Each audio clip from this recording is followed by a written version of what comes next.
Everybody here in person.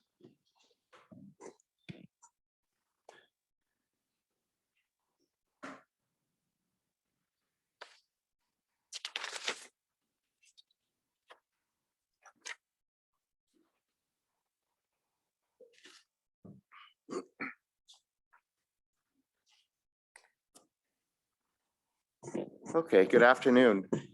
Welcome. Thank you for joining us. This is the Marion City Council work session for Tuesday, February 1st, 2022. It's hard to believe it's already February. Okay. So first up on our agenda for this work session is a presentation by Patty Shetta regarding the city manager recruitment process. Patty, welcome. Thank you. Thank you. Mayor Nick, council members, thank you so much for the opportunity to work with you on this process. I can't tell you how rewarding it is to get in on the front end instead of the back end of a process, so we can really set it up for success in the beginning. So the point tonight is to give you an overview of the process we went through, just as a refresher, and then to give you an overview of how this ended up. So let's go ahead and start. Yeah, okay. So review of the process. We're going to take a look at Ryan's assessment. So we'll talk about him like he's not here, dig deep into his soul, and I'll tell you what makes him tick, and then talk about your next steps. So let's go ahead. Again, this is a review of the process. We started this back in June of last year. And I remember at the time, there was a sense of urgency that we have to hurry up and get this done. And I think it was a very well thought out process, and everyone participated from the council to the city management team, and everyone had a chance to be part of this process, which when you align the key stakeholders, that's a huge part of making sure there's success going forward. So the step one was to align all of the key stakeholders, come up with what that job profile looks like. Let's take a look at all the candidates and see how do they align with the job profile. And then step three is onboarding. And that's really the part we're still working on now. I've been working really closely with Brian and Kirsten and the leadership team. And then I'm obviously meeting with you and Congress member Sarah and I had met a month or so ago and talked through profiles and what that all means. So that's what this whole onboarding is all about. So let's go ahead and click through. A few things that I observed as we were going through this process is there was such a sense of responsibility that we have to get this right. Like, this is the most important decision we're going to make. And while that is true, I wanted to make sure that we didn't cross the line of saying we need to find the perfect person. Let's be realistic in who we're looking for. Let's be thoughtful and purposeful, but also let's be realistic. Take a look at what's most important for the person who's holding this position, and then look at the candidate profile to figure out what are their strengths, what are their struggles, and then how do we put some strategies around that? Because none of us are perfect, not you, not me, no one in any role. And so we need to figure out what's most important and how do we put some strategies around the rest. Your responsibility is to position the city manager for success. Now, obviously, he has a significant responsibility in this as well, but it's through that partnership of working together and propping each other up, you know, assuming positive intent that everybody's trying to do the right thing, that you're going to move the city, continue to move it forward. And something that's always important to think about as you're looking at what his roles and responsibilities are, or yours or anyone's, is there are things only the city manager can do. Only the city manager can do. And when we start looking at vision and you know, the leadership of the whole team, if he's not doing that, no one else is. So just being mindful and cognizant, you know, when you're calling and saying, hey, can you work on this? Or, hey, I have a question about this. Every time we pull them into a different direction, no one else is working on those things. So it's hard because you want to, you know, take care of everyone. And I know he wants to help everyone, but if we can all help him stay in that lane of doing the things only he can do, that will help the city to move forward as well. Next slide. we talked through this and it was a lot more impactful when I could click all the buttons and everything just popped up one by one. But the complexity of the role as I was going through the interviews was something I just wanted to point out. That not only is he supervising, 17 people and indirectly supervising 2 other people, which in and of itself has its own complexities, and the 250 employees that work here in the city of Marion. But then also you have the council members, the mayor, and then, let's not forget all of the regional partners he's supposed to be working with, all the while being in a fishbowl. And I put his head right above that water line for effect. But it is a fishbowl and you're all in the same fishbowl. So how do we make sure that we keep these things in mind as well as he's going through? And I'm not trying to make excuses for him. It's just a good reminder, the complexity and the different people and the key stakeholders he's working with in this role. And he's already signed his contract, so we can't scare him away with this. So next slide. The growth challenges in any organization, the science would tell you there are predictable spots that you're going to really feel pain, where things are going to break. And this was from a few years ago, so I'm curious if it would have changed, just given everything else that we're dealing with these days. But normally when you hit that 250, 350 employee base, your organizational structures don't work anymore. The things that you did before by just kind of adding and tucking, they don't work anymore. And I think that was evidenced by the 17 people currently reporting to them. And I know those things need to change. So I'm just pointing out the obvious that you already know. But then when you get a little higher in that 500 to 550, now your technology just doesn't work the way it did before. And unless you've lived through this and you've seen where those things start to break, it's hard to anticipate what that looks like. So just being mindful and cognizant of getting ahead of the curve, because you're just continuing to grow. That if it's kind of not working now, it really won't work in about a year or 2 years. So how do you stay ahead of those things? Again, making it even more important that he stays doing those things that only he can do. Next slide. So we went through the candidate review process. We put together this job profile. We went through the candidate review process and said, okay, we need experience and education. We need to make sure they have the right values that are aligned with the values you want to see. And then we also said, let's take a look at this personality profile. So through all of those interviews and the survey with the city management team, we determined what are we looking for in the city manager. We put together that profile. And so here's what we were looking for. That's actually the profile we were looking for. So we said we wanted somebody who was pretty creative. That's what that top dot is all about, the OR, the originality of thought, the, always thinking of the new and different and how do we do things better. You said you wanted someone who's pretty calm and logical, and when things are falling apart, you'll never see this person sweat. You also wanted somebody who was pretty assertive, that would stay above the details, fairly extroverted, who enjoyed being around people and didn't want to, get their energy in their head and their office with the door shut. You also want to make sure that you had somebody who could juggle many different priorities and could bounce back and forth a little bit. And then also make sure they had that broad focus and overall impact of decisions, that they were focused more on what's coming down the pike and how does this fit into the bigger picture of what we were looking for. So that's what you said you were looking for. And then Ryan showed up, as well as all the other candidates. So I blacked out their name. We have Lon up on top. And this was the analytical piece of it. I'm not going to go through all of this, which I'm sure does not disappoint most of you. But we were looking for the different personality traits. And green said, yep, that's what we're looking for. And yellow said, it's okay, right? It's in a range that we can work with that. And so these are all of the different the top candidates that you considered for this role.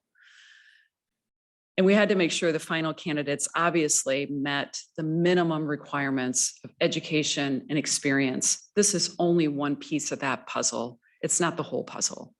We needed to make sure that they had enough of the desired personality traits that you were looking for. And then we handed it over to you and everyone involved in the interview process to say, okay, now you have great candidates in front of you. apply that final piece of human judgment to come to that final decision. Okay, so here's what we ended up with. This is really exciting, actually, because when you can get somebody who's this close, that's a pretty big win. So again, this is a big eye test, and I'm certainly not going to go through all of it, but I just wanted to share with you the alignment with the profile that you were looking for. So the top, it was the desired MPO profile. What were the traits you were looking for? And below that is Ryan's. So I want to point out where it's absolutely aligned. You have a very creative, outside the box thinker. You have someone who's logical. You have someone who has a people focus. You have someone who enjoys the varied pace and has, I'm sure you've all met with him. He has he has high energy, if you haven't caught on to that yet, and a broad focus. He'll often ask, okay, what does this mean for what we're trying to accomplish overall? He's slightly more cautious than what we originally said we were looking for. And I don't know that that is a negative. That's a dash, not a negative. So he's slightly more cautious, and he does have a higher attention to detail. So he may ask for more details. He may want a little more information, but I don't think it's not anything that's detrimental to the position. Okay. His natural tendencies, this is really weird talking about you, like you're sitting right here. So you jump in anytime if you want. Yeah, yeah, right. So natural tendencies, Ryan's top priority will always be to invest in relationships. Number one, hands down, it's all about the relationships. It's all about meeting people where they are, understanding they are, wanting to invest in bringing the team together, wanting to make sure that people understand what the other group is doing.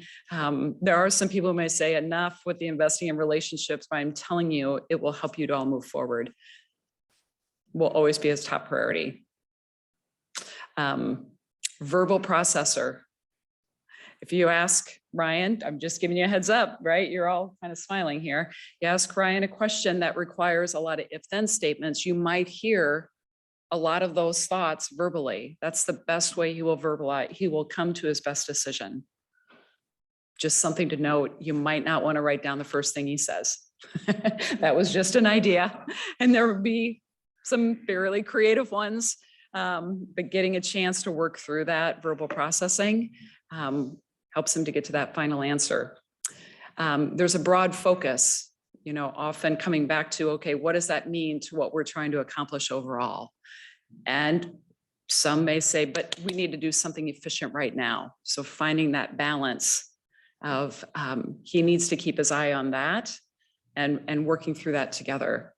He's a consensus builder, right? He's going to want to make sure that the whole team's moving down the football field together, that we're all aligned and doing this together.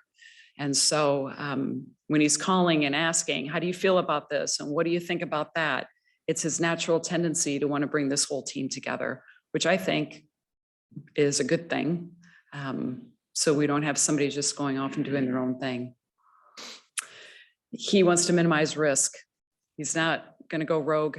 He's not going to go and you know, make some decision that people weren't involved in. And you might have to occasionally say, it's okay to take that risk, go ahead. And you know, give them that okay and that assurance that it's all right. Highly adaptable, you know, whether it's working with people in the city, constituents, partners in the community at the regional level. And if you haven't noticed, he's pretty enthusiastic. I will say this, even if he wasn't sitting in the room, I don't know that I've met anyone who's more excited about getting this new role.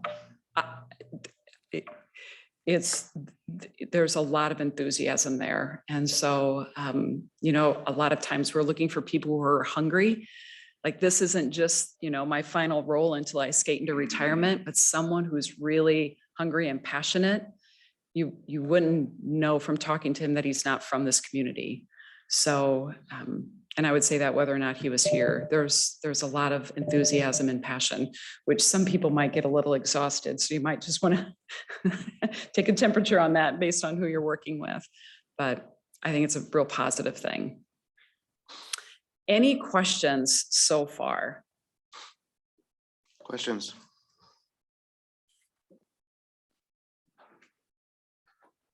All right, now how does he compare to the rest of you? Okay, so we're gonna bring that up next. And he's different, which is great. You have great diversity on this council. He and Mayor Nick are going to think a lot alike. They're probably going to get on a roll. And some of you might go, okay, bring us along on this journey with you. So they are a lot alike. But we have the point you want on any team is to have that diversity. And with that diversity can come some conflict. And so you bring those different perspectives, you bring those different working styles to the table. And I could put a whole list of, communication strategies and things you need to be thinking about. But if you can always remember just this one thing, to get curious before you get furious. When someone is acting in a way that's really different from us, we tend to get really frustrated, and that can show up as being upset and furious. But if you can just pause for a second and say, help me understand, like that's a different perspective, or that's too much for what I can handle right now. I need to go take a break. This council and Ryan and everyone I've met here has such a passion for this community. Everybody's trying to do the right thing. It just shows up differently based on how you're wired. So use those communication strategies of asking questions, seeking to understand, and just to get curious before furious. Some of you are going to be more about efficiency. Some of you are going to be more about, I want the data. Some of you are going to be more about, I want to know how this affects the people. And that's what makes this group successful. It just takes patience and communication for it to all work together. And if you have another 4 hours, we can do a team communications training. But I don't think we have that tonight. So That'd be fun sometime. what questions do you have for me? This is your time. Questions? Go ahead. Yeah, Patty, are there retakes on this by any chance? The science would tell you that you're pretty fully baked by the time you're in your mid-20s. You just become more of who you are as you get older. The older and set in your ways is a thing.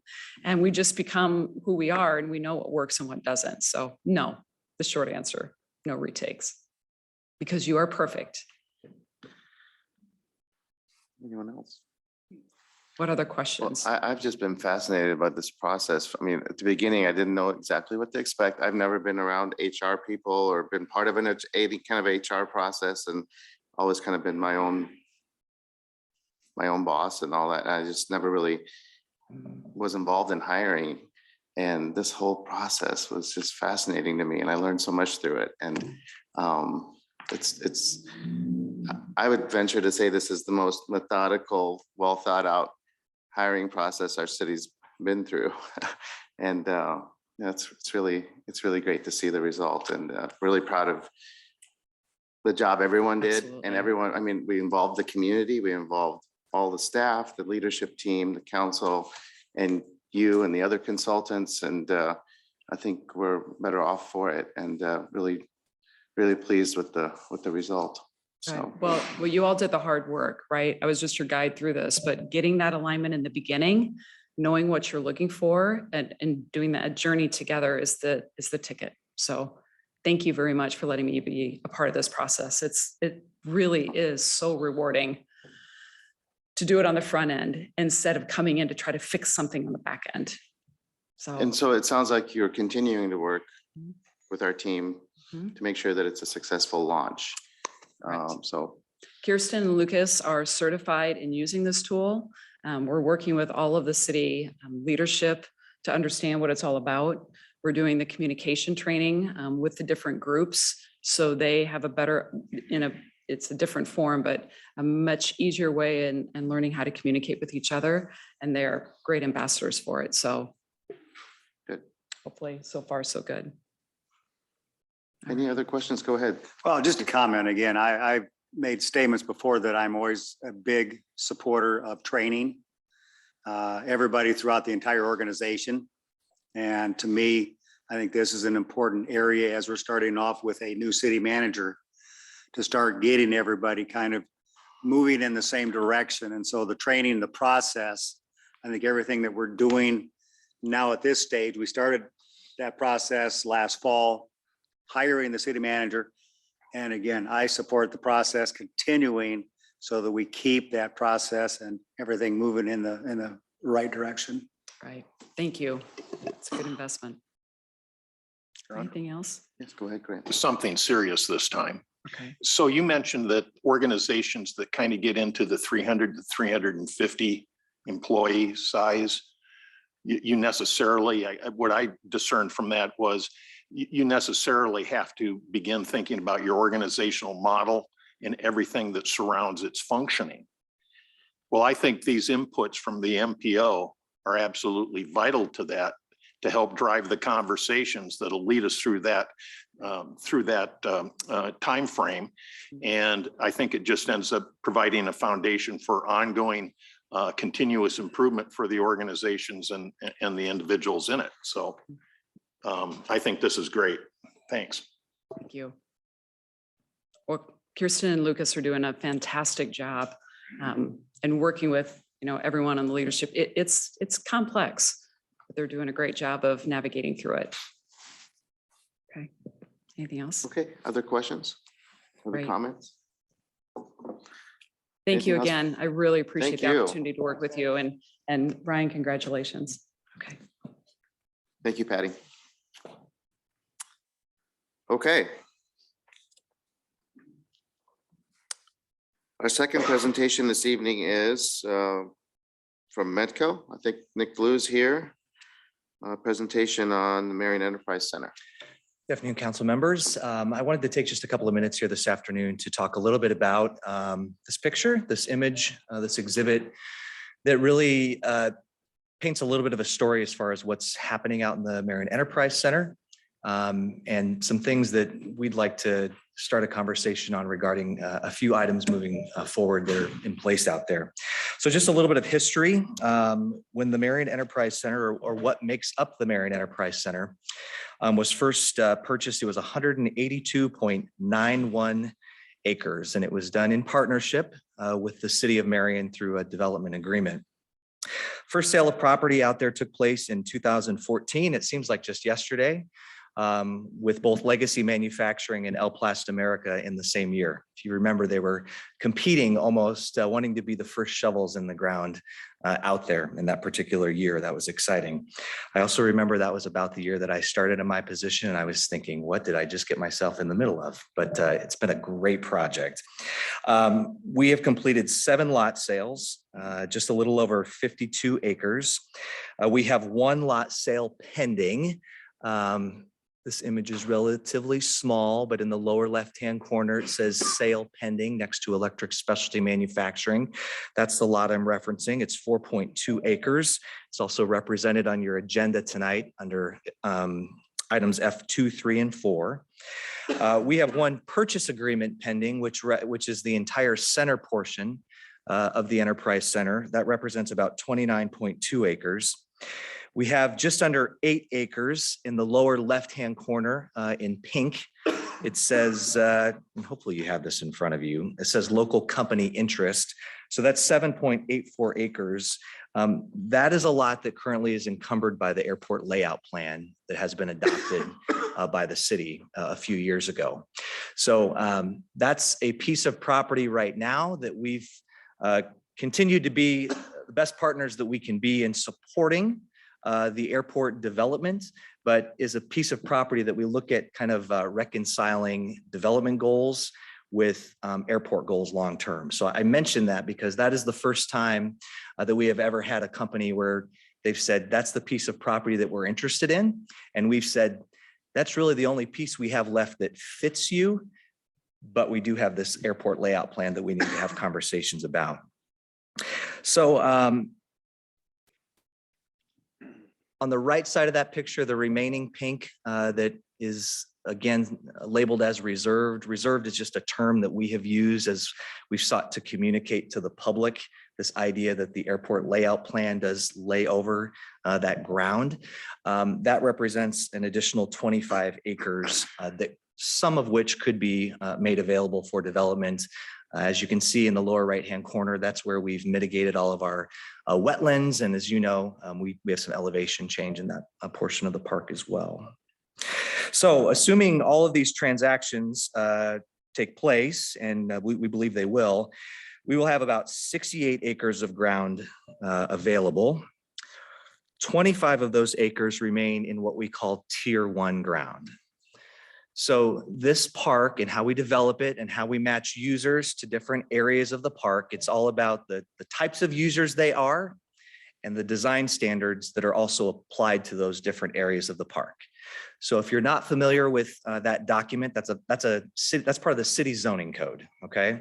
So we have a plan development ordinance that when we're talking with companies, we go straight to that document to really illustrate to them what's required and who's allowed in different areas of the park. As you can see, our Tier 1 ground has been the least popular in the marketplace. The Medco Holding Company board will attest to the fact that in the amount of time that we've had this park out there, we have had one serious contender look at that, but we, I guess, are here today saying we are interested, and I've talked with Mr. Treharn about this, and figuring out how we adjust the zoning ordinance out there to make this Tier 1 ground a little bit more fitting with the marketplace today. So that's just a note, that's 25 acres of ground. We have about 10 acres of ground that sits between Speedy Delivery and Legacy Manufacturing that we're in the process of updating a first right of refusal on. So Legacy Manufacturing continues to have interest in making sure they have ground to continue to support their growth goals. So that's not just a piece of property that's easily available. The neighbors have interest. So this comes back to really the airport conversation. As you know, we've been huge supporters of the airport. In fact, we were one of the biggest advocates for the grant that got us the runway. And we've continued to stand behind really that project and making sure we have the best airport possible to support our community. However, we believe and we would support a conversation and a process of looking at that ALP and hopefully amending it in a way that supports the goals of the Marion Enterprise Center, but also supports what the right size of ALP is for our community. So not a big slide deck tonight, just a few numbers with one image. And I wanted to just bring to your attention that we are really beginning to run short on ground. It's hard to see that when you go out there, but with the land sales that we have had over the past 6 months, with the projects that we have pending, the one thing that we have always said that we did not want to be in a position as a community, it's why we did the Marion Enterprise Center, was to never be in a position where when a company called and said, I'm an existing company, I want to grow here, we look at them and say, sorry, we have nowhere for you to do that. And so I'm here saying we're going to start thinking about that. And part of that is the airport layout plan. I have one more slide that I just sent to Rachel this morning. I wanted to give you an example because this was a company that I talked to just this morning. And it's actually a perfect fit for the environment that we have. It's a type of company that doesn't need water, doesn't need a bunch of sewer, needs some electricity that we could provide. Specifically states in there, they're prepared to comply with architectural requirements, the type of which really fits our park.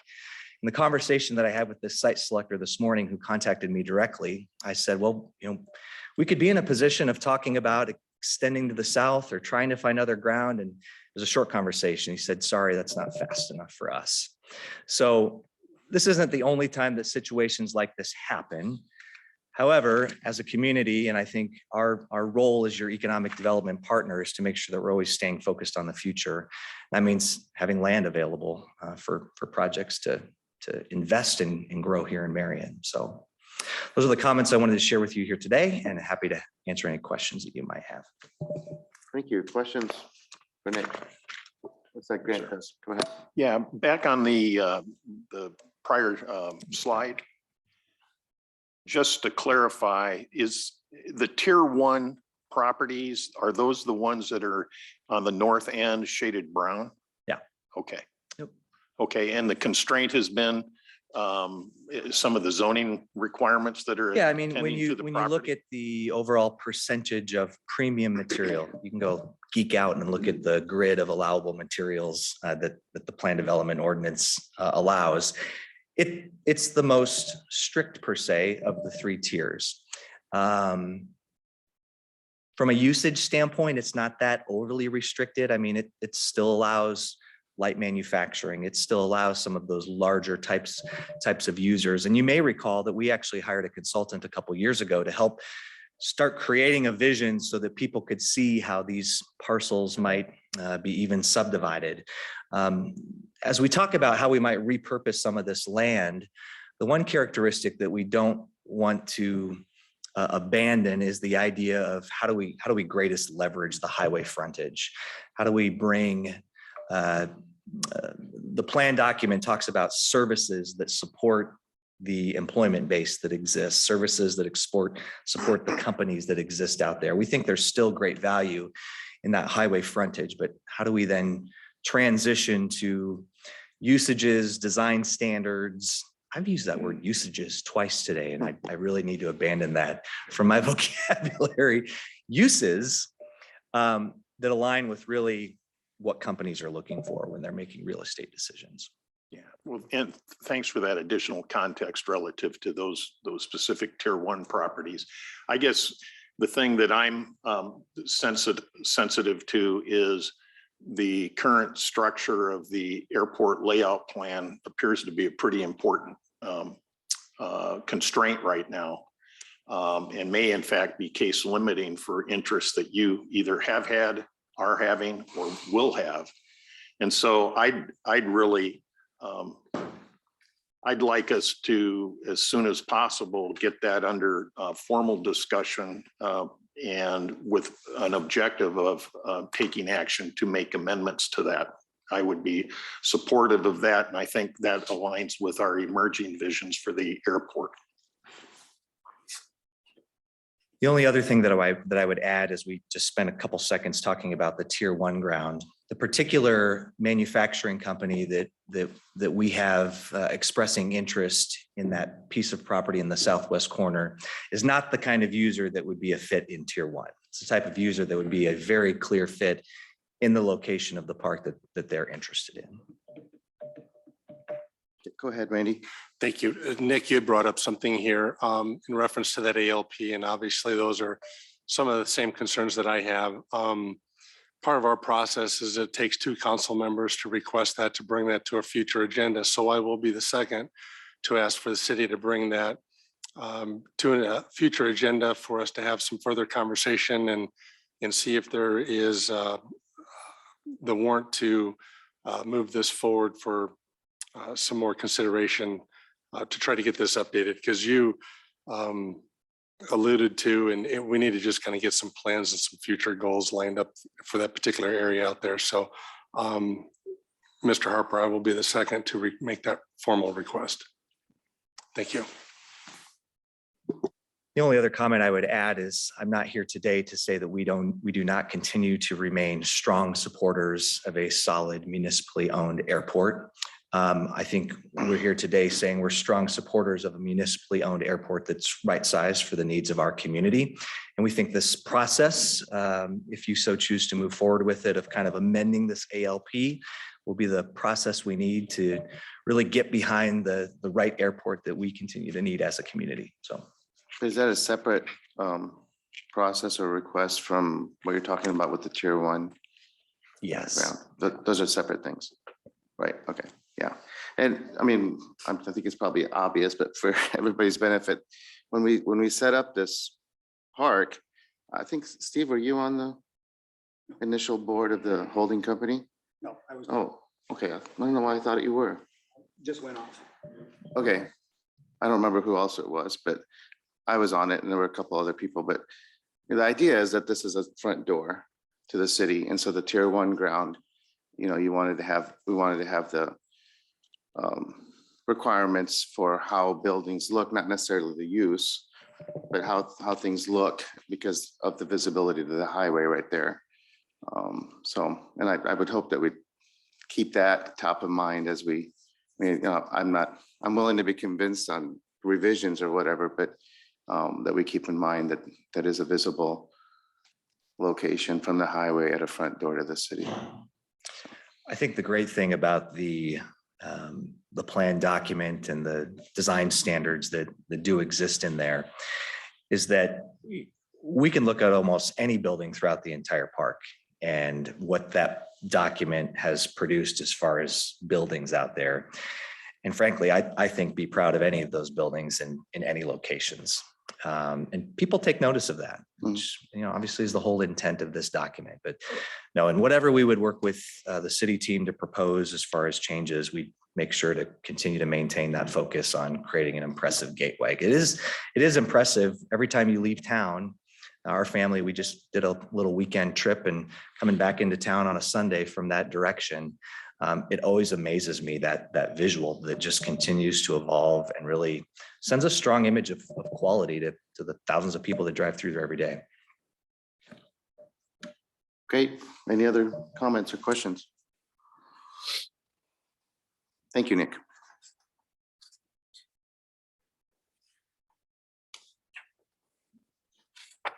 Okay, moving on with the agenda, the consent agenda.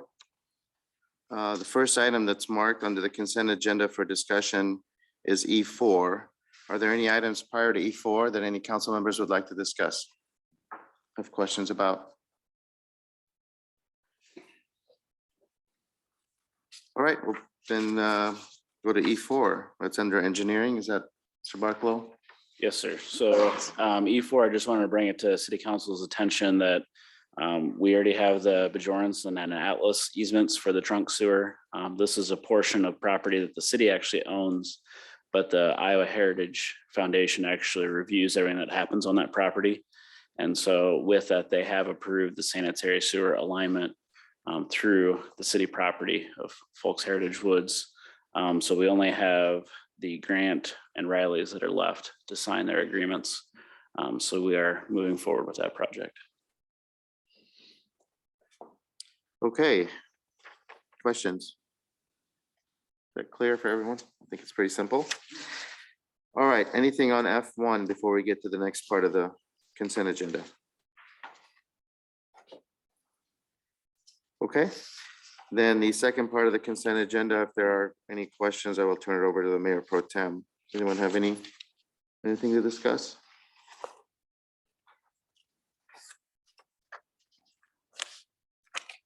Okay, moving on to the regular agenda.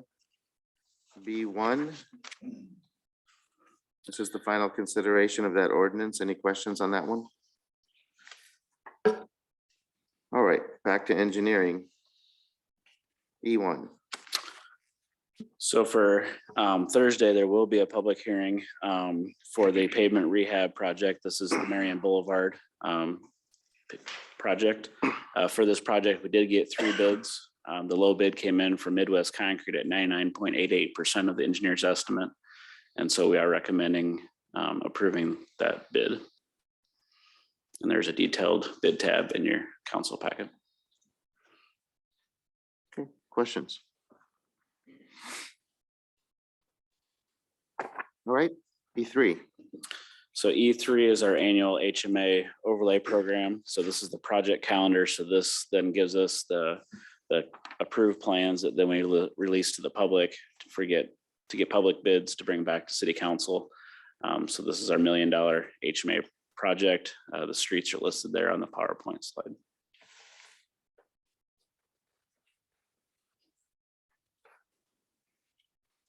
Questions? Let's go ahead, Colette. I just have a quick question. So Mike, can you remind us how you select these roads that you put on the project calendar?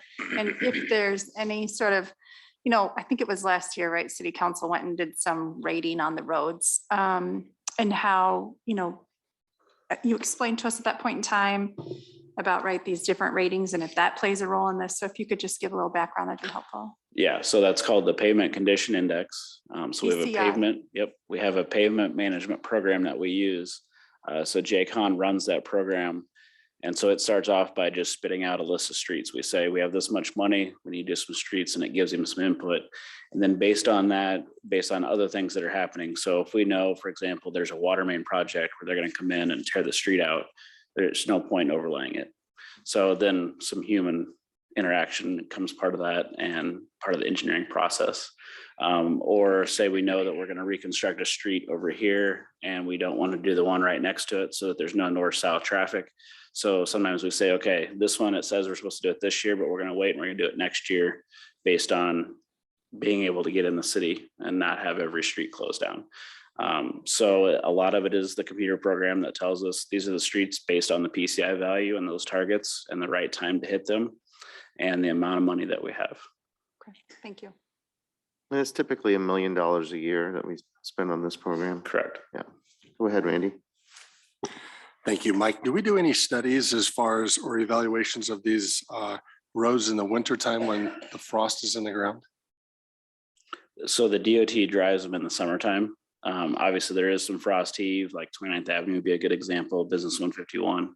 And obviously you're going to have some other issues. If that's something the city council would be interested in, we could have them do that, but that's a whole different evaluation process. Right now, the DOT actually drives the streets every 4 years. And then the local CMPO drives them that every other, so it was every 2 years. So they actually pay because we all use that PCI value for our program.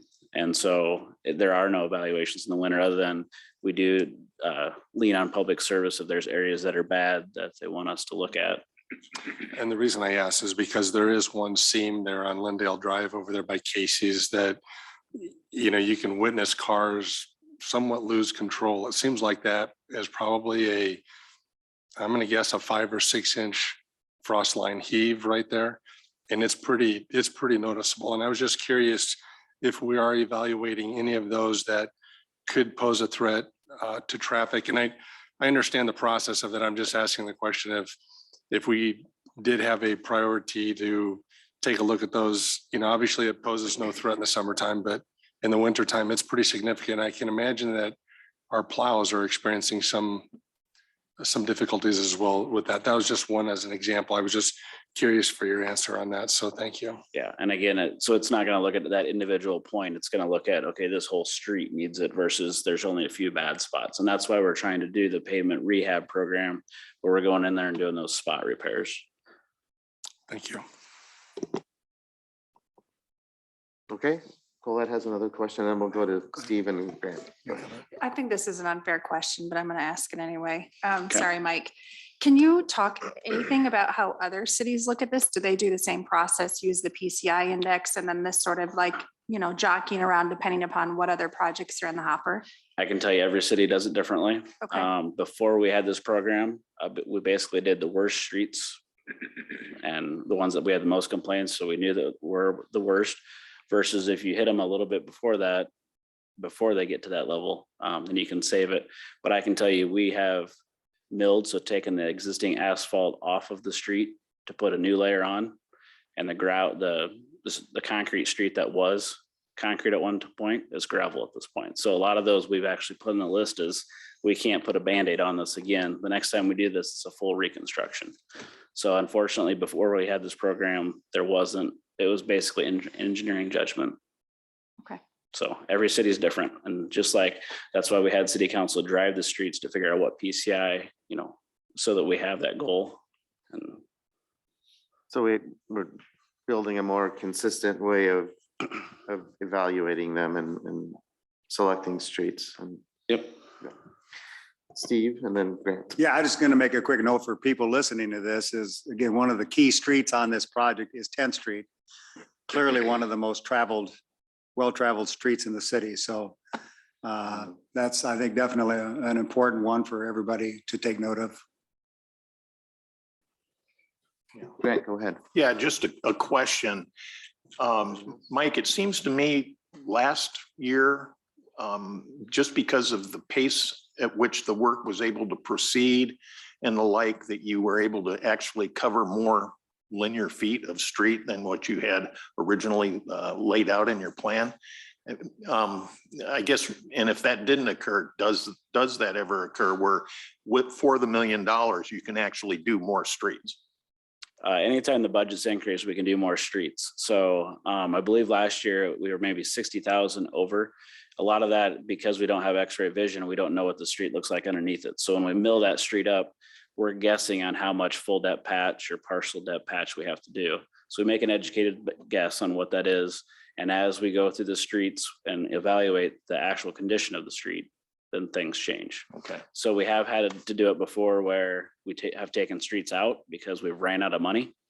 And we've had other times where the bids come in so well that we say, hey, we're gonna go do another street. Sure. Okay. All right. Thanks. Other questions? Anything else on that one, Mike? Nope. Okay. E4. So E4, now we're getting into similar to what we're doing on Marion Boulevard, where we're actually going into an existing concrete street.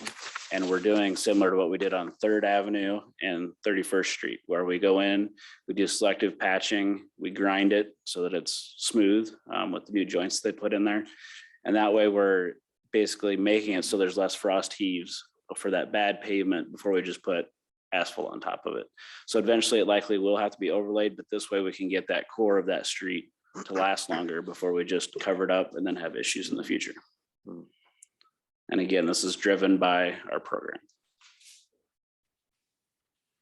Okay, questions on that? Yeah. Yeah, go ahead, Steve. Just a question on 35th Street, since that's in my neighborhood and I drive it every day. But I know you're talking from Willowwood to 24th Avenue. I just want to make sure I'm understanding that. Why just that stretch? Is it because everything south of Willowwood is already newer concrete, newer road? And what about north of 24th Avenue? Yep. So sometimes it's dependent on other projects, but how the PCI works again is by segments. So typically intersection to intersection. Okay, So that part was likely highlighted at a higher rate than the rest of it. Doesn't mean that we, again, with the PCI to get it where we wanted it was another $2.5 million we talked about during the budget. So we can only hit so much. We can't get it all. so this piece here we're talking about is, so that's patching the certain pieces on that stretch? Yes. On all of these stretches, it's not entire road reconstruction, but just patching like we've done on 31st and taking sections, cutting it out and redoing it? Correct. Okay, all right, thanks. So other sections may be too far along that we can't do that. They've deteriorated too far. So there's that happy medium in between. There will be streets that will be rebuilt. Yeah. So 3rd Avenue is the major one that we're doing next year. That's a 2-year project. Okay. All right. And just a related question. Occasionally we get, I get an email from someone with pictures that their curb is deteriorated, completely non-existent anymore. Like, what program does that fall under? So right now there is no engineering program that does curbs. The only curb program is through the Public Service Department. Okay. So with your department, it has to wait until that street is rebuilt or something, or? Yeah, I mean, we have put requests in the past to put that CIP program back in there. We used to have an annual curb program, but it has not been on the books for a while. Okay, interesting. Anyone else? Anything to add to that one? No? All right, you have one more. And then the last one is the Indian Creek Trail. So the red line that's on the map, it's not exactly that. That was the preliminary alignment, but it basically starts down at Donnelly Park, just north of the new pedestrian bridge that was put in some time ago where the low water crossing was over the Dry Creek. Then it heads northeast along Indian Creek. It gets up to Boyson and uses the existing Boyson side path that's there, and then goes north on 10th Street, uses the existing side path that's on the west side. And then we have a rapid flashing beacon to get them on the east side of 10th. And then it goes basically where the old driving range used to be. And then underneath 29th Avenue along the old track. And then I believe it stays on the west side of the creek, then once we get farther north, and then ties into Tower Terrace.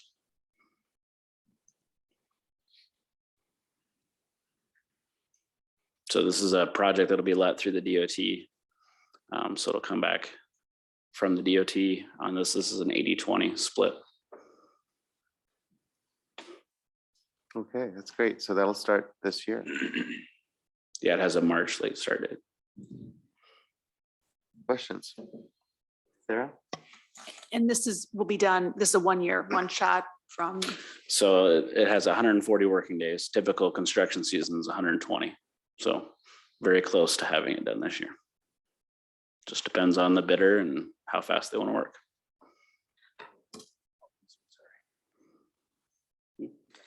Okay, other questions? Anything else, Mike? Nope. All right, we're moving on to community development. Number 1 is not marked. Any questions on number 1? Okay, number 2.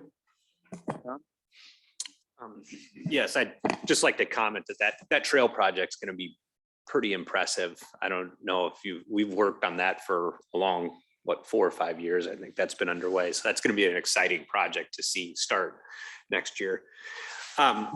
Sorry, I just had to mention, oh yeah, I'm sorry, this year. Forget already.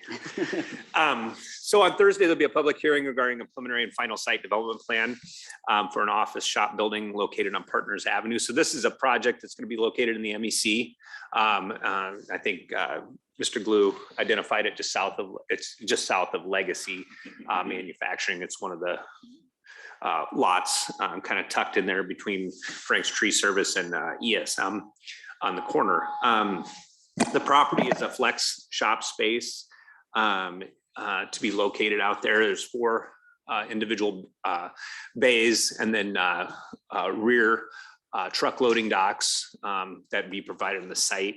This is in the tier 3 standard. So we discussed the different tier 1, tier 2, tier 3. There's different standards that are being provided as a part of this project. They are in the tier 3 in your packet.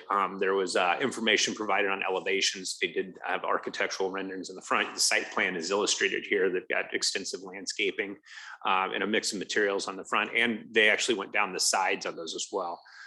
Key to this area and what we look at internally, there's a number of factors in the site plan and also building elevations. I think we look at the pedestrian access as well. And I think they've put forth a good site plan and development plan. The planning commission has reviewed it and is recommending approval. I think council has seen the elevations, and I would ask if there's any questions in specific to that. The project looks really good and moving forward, so excited about it. Questions for Tom?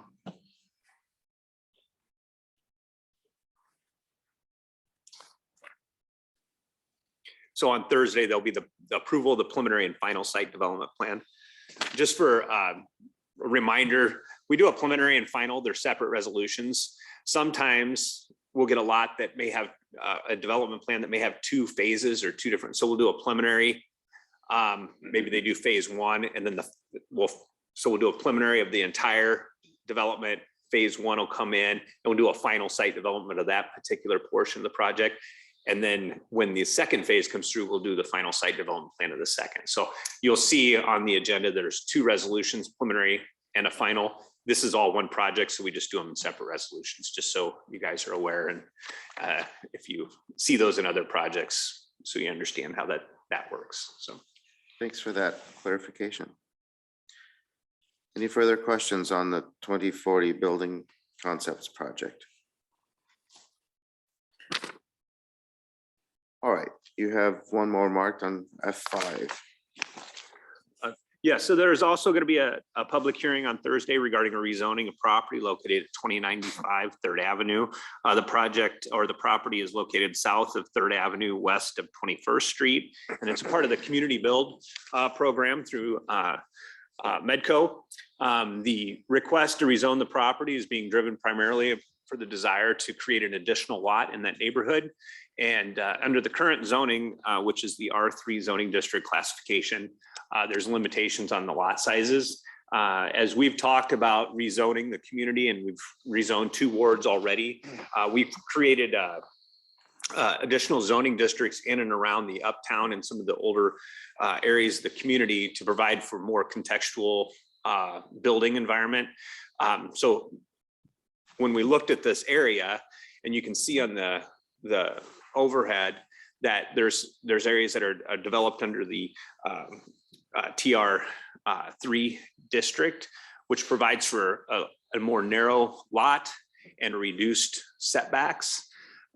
If you drive that area, traditional zoning, most of the homes, I shouldn't say most, some of the homes don't even fit the traditional zoning, which would be a 25-foot setback. So when you drive through the older areas of the community, you may see houses that are set much closer. They could potentially be non-conforming structures in those neighborhoods. So when we went back and looked at the zoning district classifications, we said, let's really make the zoning contextual to the neighborhood so that if someone builds a home, they don't have to have a setback that may be 5 or 10 feet further back than the other homes in the neighborhood. So that's what we're providing in the future. We will provide for that in the rezoning of this ward. However, we're not there yet. So when we looked at this, we went, okay, when we go to rezone this property, what are we looking to rezone it to? It fit right in with the TR3 guidelines, and therefore we're supportive of moving from the R3, which has been our traditional zoning district for many, many years, to that TR3 district, understanding that when we rezone that ward, the area around it is also going to be that TR3 district. So I know that was probably a lot of background, but wanted the council to be aware that we were very thoughtful in a review of this. Another great part of this is that we have a larger lot in an area that we can with a subdivision and rezoning would afford the ability to build an additional home. And so that's great. We're really needing more housing, and this provides that opportunity in a built environment. So with that, the Planning Commission did review this. We've sent notice to the neighborhood. I believe there were notices sent to folks within 300 feet of the property. So on Thursday, we may have folks here wanting to address the council, have questions or concerns. And so I would anticipate there being a few people here to discuss this. I just want to let the council know that I will not be at the meeting on Thursday. However, Dave Hockett, who I believe is sitting in the back, will be here to address any concerns of the residents. So any questions of me? Dave is sitting in the back. There he is.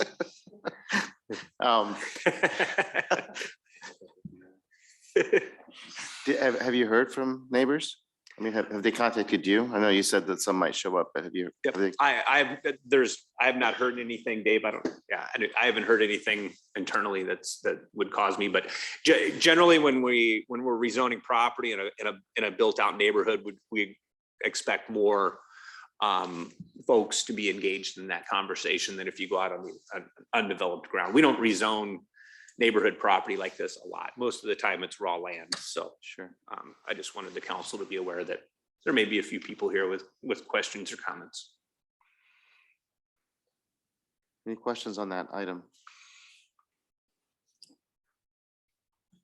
Okay, I think that's it for planning department. Now we're on to other department discussions. First item is a discussion and direction regarding Civil War statue. I believe that's the statue in the park, in City Square. Is that Seth? Yes, it's going to be me and our deputy director, Brent Neighbor. So just real quick to give you a little bit of background of how we got here. So the statue was obviously damaged from derecho.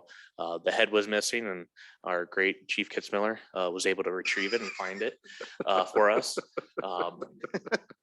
In looking at when we were going through and trying to figure out how we can repair it, we reached out to a foundry that we've worked with in the past when the rifle was stolen and replaced. And talking to him, he didn't think it was going to be able to be repaired. And the cost for replacement to recast it was about 42,000, which at the time insurance didn't want to cover that. And it seemed very impractical to do. And so in reaching out to other foundries throughout the country, it didn't seem very promising to find a repair. So working with the park board and art council, we put together a small working group to one, assist with either finding someone to assist with repair or find an alternative for the statue. Fortunately, we've been lucky enough to be able to find an artist in statue aficionado to be able to make the repair. Next slide. We have a gentleman, John Ward, with Masterwork Studio out of Mississippi, who specializes in zinc repairs and restoration for statues. He does a lot of restoration and maintenance for statues in big cities such as St. Louis. And looking at the pictures in some of the past work that he's done, he's estimating that he can do the repair for 10 to 15,000 for the repair. Unfortunately, for us to get a harder estimate, he needs to physically see it to be able to do it.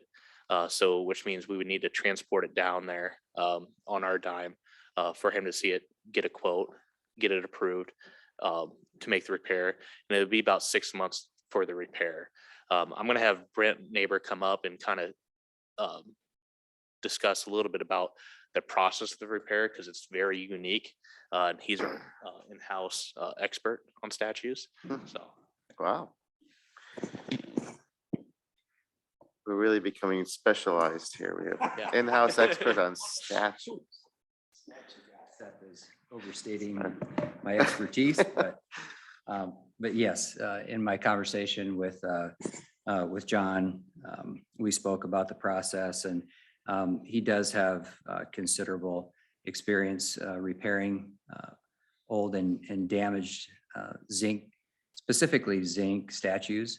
And this being a very porous material, he said it's very tedious in getting those solders to really take hold. He said it's very important that every crack be filled, because future failings really occur because moisture gets in those and then starts to crack and, freeze thaw in Iowa. So it's a very tedious process. So his first step would be to evaluate the statue, get us a more precise estimate in what the repairs would actually cost. And then after that, the process would be to clean the paint off of the statue. So that way, all of his solders and the repairs that need to be made would adhere properly. There are a couple of areas like the top of the hat and the scabbard on the side that are completely missing. And so those would need to be remade.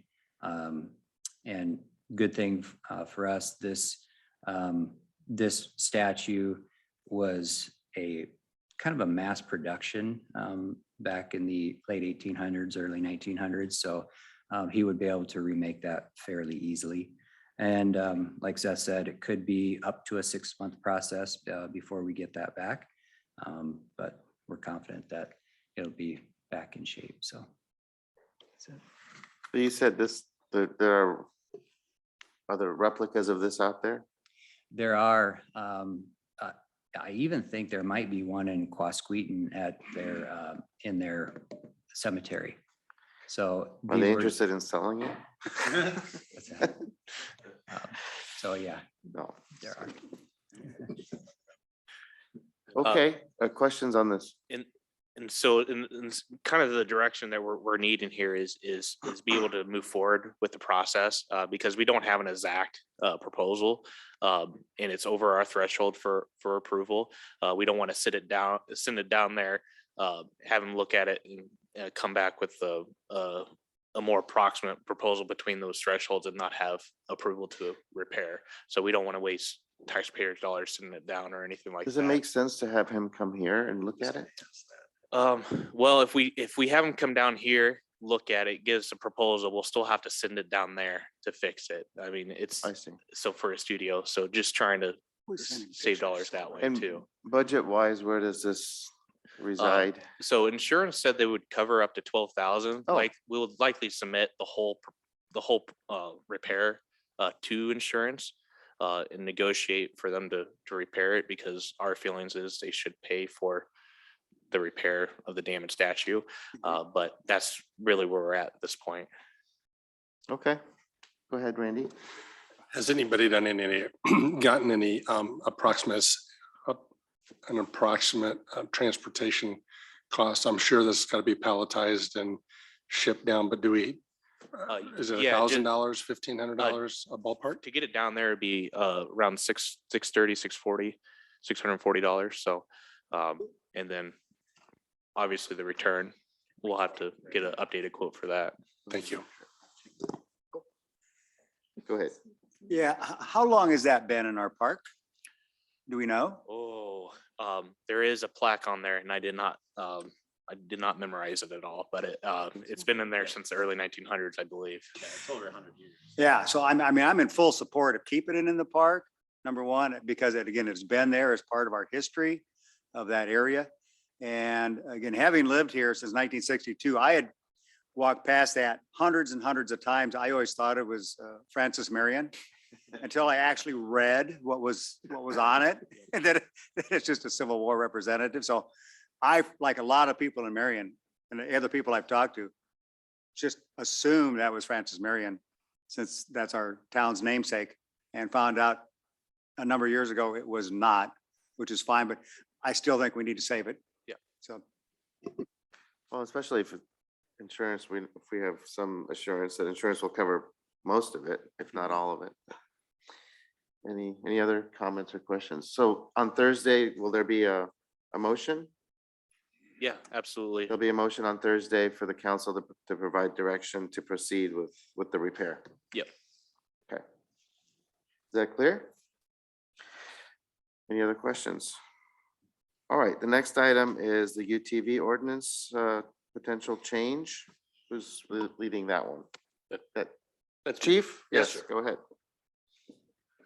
So the council had asked, we had some folks approach wanted the council to consider changing the UTV ordinance. So I went through, I tried to pull some ordinances up. I put them in the packet for you guys to look at. A couple things jumped out at me. Everybody's definition is about the same. Ours included is based off the state definition. You know, it talks about the weight, it talks about a bench seat as opposed to a saddle and all that stuff. It looks like most of the cities that I could find that have them, and I'm not swearing I looked at all of them, but most of the cities are smaller in population than we are, a little more rural, which may or may be something you want to consider. Lynn County currently has an ordinance that you can ride them on the secondary roads, which are county maintained roads. There's a bill going through the State House right now where they're trying to make it easier for you to ride on every county's roads. It's not an attempt at like unilateral promulgation on those rules, because they did put a cutout in there for us where we can still restrict them inside the city limits if that's what you want to do. Two of the most popular models, the Polaris and the Can-Am, seem to be the big ones that I see. I looked at their owner's manuals. Can-Am specifically says this is for off-road use only. Polaris talks about the tires, and the tires shouldn't be ridden on city streets. But I kind of take that with a grain of salt. I threw that in so you would understand that, but also I bet if I looked at any motorcycle owner's manual, it would say wear a helmet, and we don't mandate that. So I don't know if that's Kara, that's probably a lawyer thing, sorry, but, and Mayor. So the next thing I thought about was accident data.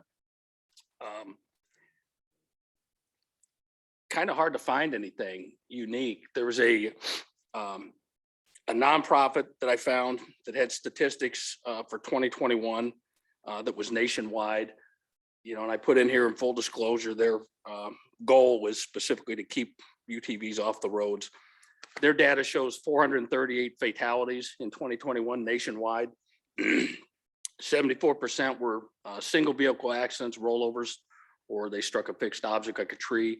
14% of those involved a collision with an on-the-road vehicle and 2% involved a collision with another off-road vehicle.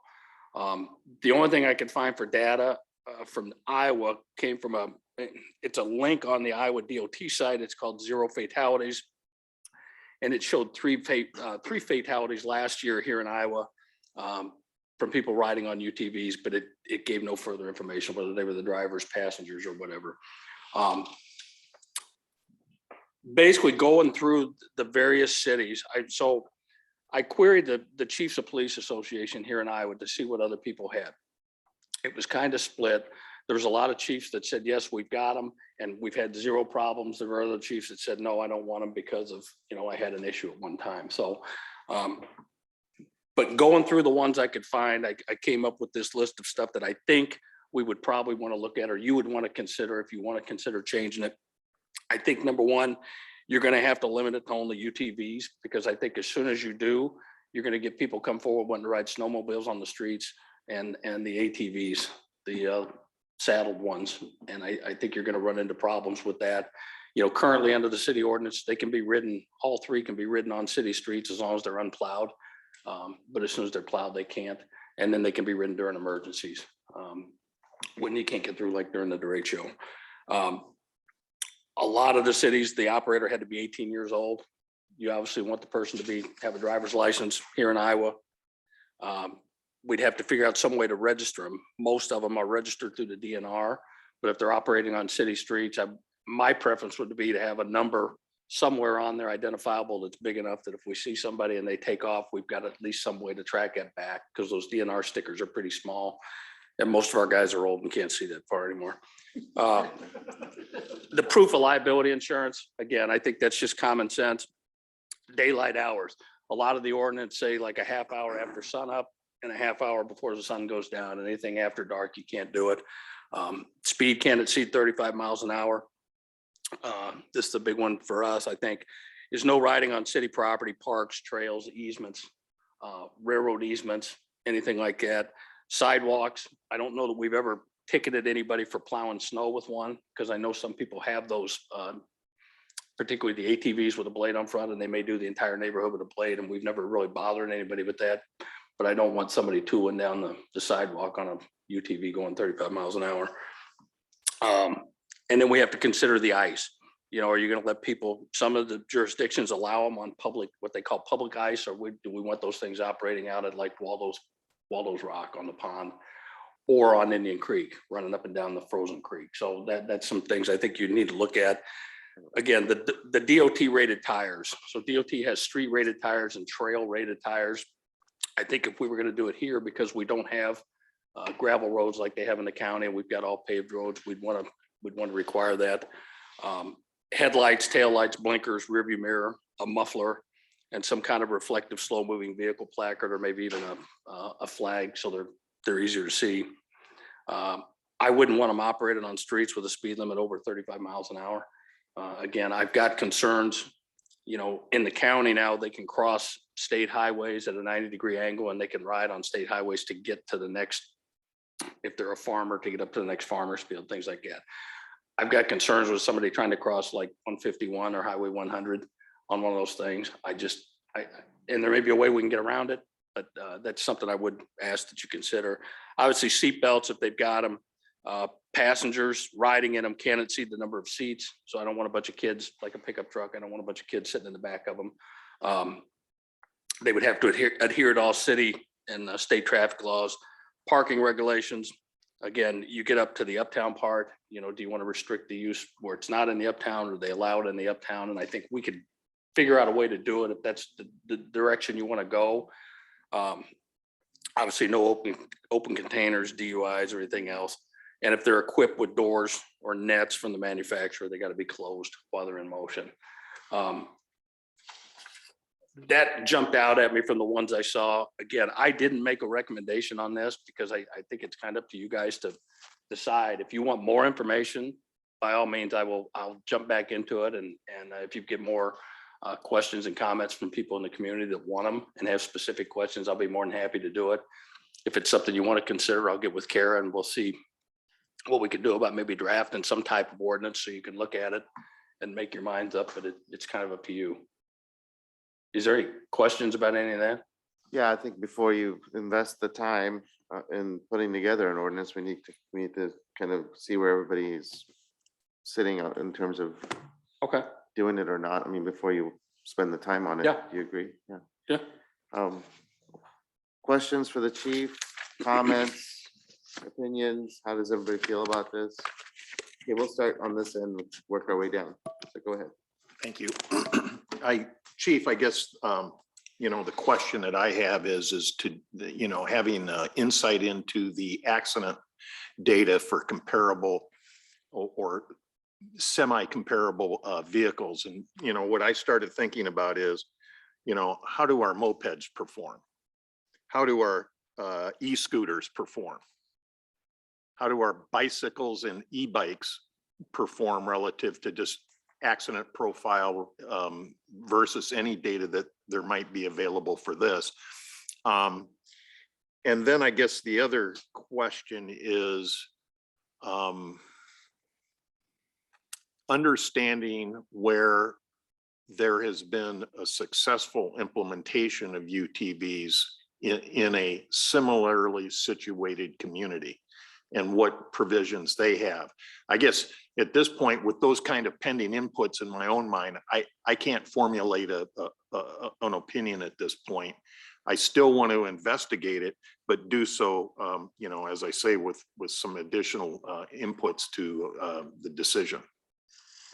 So you think we need more information? Anything that, Yeah, and if anybody in the community that's asking for it knows of a city or has, get a hold of me and I'll research it. And that way it cuts down on how much Google time I'm doing trying to stab in the dark. But if somebody's aware of one that's successful, I'm more than happy to do it. Like I say, I'm sort of non-committal either way. I think if you want it to work, we could probably figure out a way to do it. If you don't, we can keep doing what we're doing. okay, Steve? I mean, I do see a major difference between, the couple of the cities you gave us was Garnavillo with 700 and Monticello with 3,800 population. So from the standpoint of having a different type of vehicle on the road, I think there is a major difference between small towns like that and the city of Marion, where you have a lot more roads with higher speed limits and a lot more roads with higher traffic count. Also, I see quite an uphill battle with adding this. I mean, you listed a pretty long list of requirements that you would recommend. So given all of that, I don't know if that would diminish the request by people wanting a UTV and how many of them really would be able to meet all those requirements. So I'm not 100% against it, but to me, I think it's still a pretty big uphill battle that I think it would take to probably get that approved here. So I'm kind of on the leaning towards the no side, but willing to listen more. Yes, a couple of questions before I provide sort of what I was thinking. Can you remind us again what the current ordinance is? If there's anything around this area? And you said something about the state making some changes. State is trying, there's a bill going through now that's going to make it easier for you to ride on a county secondary road, but it still Secondary. limits them coming into the city. Okay. Ours, you just can't ride them again, unless there's a snowstorm and the streets haven't been plowed or an emergency. And it's something to think about too, that at least I saw some of the email traffic from people.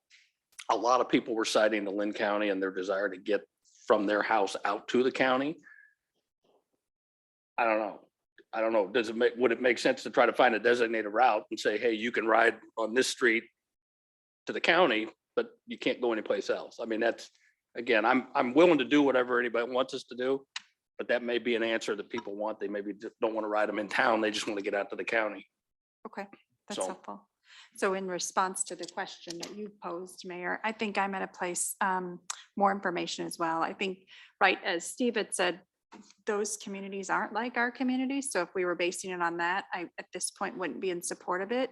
But I would be interested to see if there are communities similar to us that have instituted this and what that means. And I think your statement was just a really good one too, Chief, that I don't know that I thought about until just now was this idea of the folks that we've heard from. It's not necessarily the desire to, motor around the city, but it's sort of like, I live in the city and I want to get out to the county and not have to put it in a trailer or whatever it is to sort of get to that space. So I think that is something for us to just noodle around for a little bit.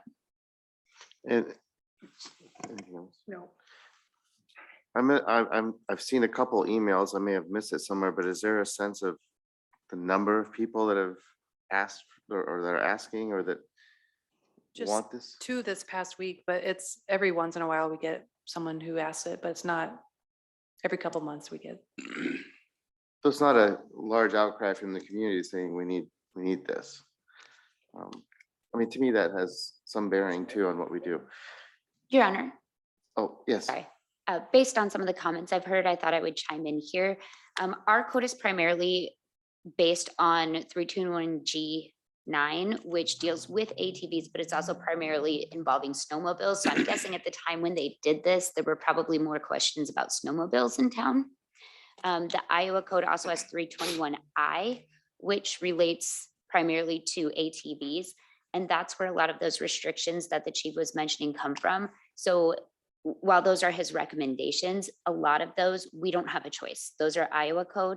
We're allowed to do some things that are not the same as the code, but they can't be in conflict with the state code. So that would impact what we're allowed to do as well. Another thing to consider in getting out to the county, there are restrictions on state highways. So depending on where that route is, while you're allowed to cross state highways, once you go outside of city limits and you get on those state jurisdiction roads, there's limitations on where they can ride those as well. Okay, that's helpful. Thanks. Will. Do we have any idea how many residents of Marion actually own one? Is that something that you can find out through the DNR? Do they all have to be licensed through the DNR? Just curious how big of a population this is for the city, and that might be why there's only a couple every month or whatever. There may only be 20 of them. I don't know. And then when you were looking at other cities for ordinances, did you look around any of the larger cities, like look at suburbs of like Des Moines or Waterloo, or just like we are of Cedar Rapids, those type of cities, to see if anyone has any type of ordinance for it? Yeah, and I didn't have a whole lot of luck. No. So again, That's what I would be curious to know, if any other cities similar to us, that's a suburb, Yeah. would have something in place or not. And I guess I would just like a little more information too on that stuff. And I wouldn't say I'm opposed to it if you have all those restrictions in place where it's basically like driving a car or a moped where you can't go that fast. Then I guess as of right now, I don't see why I would be opposed to it if all those were in place. Because I could easily see, if I wanted, from what it sounds like, folks are wanting to use them to get around town. From what I'm hearing, I could see myself being able to drive from my house to the uptown to go out for dinner and never go over 35, never get on a road that hits 35, 20, 25 the whole way. So I guess if there's a lot of I shouldn't say restrictions, but just make it more like driving a car, all the same type of rules that you have for a car or a motorcycle or whatnot. So I think that's all my questions. And I won't repeat because I think you've all summed it up. I feel the same way. I kind of need someone to tell me again, implore why. What? There are that many people driving out to the county to drive these, and where are they driving them? I personally, I guess I think they're fun and they look fun, but we're not including golf carts, right? I wouldn't, but you can. That's. We have a different. I wouldn't. We have a different code section relating to golf carts, and those are also treated different under the Iowa code. So that's a whole other can of worms that I'm sure will come up. It does usually every couple of months. Right. So we're open. To me, we're kind of opening it if we open it here a little bit. And I'm all for them. My parents in Arizona, we go to their residential area, you hop in the golf cart and down they go to swimming, down you go. I don't know. I just picture, I just can't understand if do you have to put a car seat in if you have a baby? Can a baby ride on a lap or is it car seat? Same as a car. I don't know that. So that's kind of thing I'm thinking like, is it, and I don't know. I mean, it's like, I saw a couple of the correspondence and I get it, like, okay, it's easy. Let's hop in there and run down to a restaurant and eat.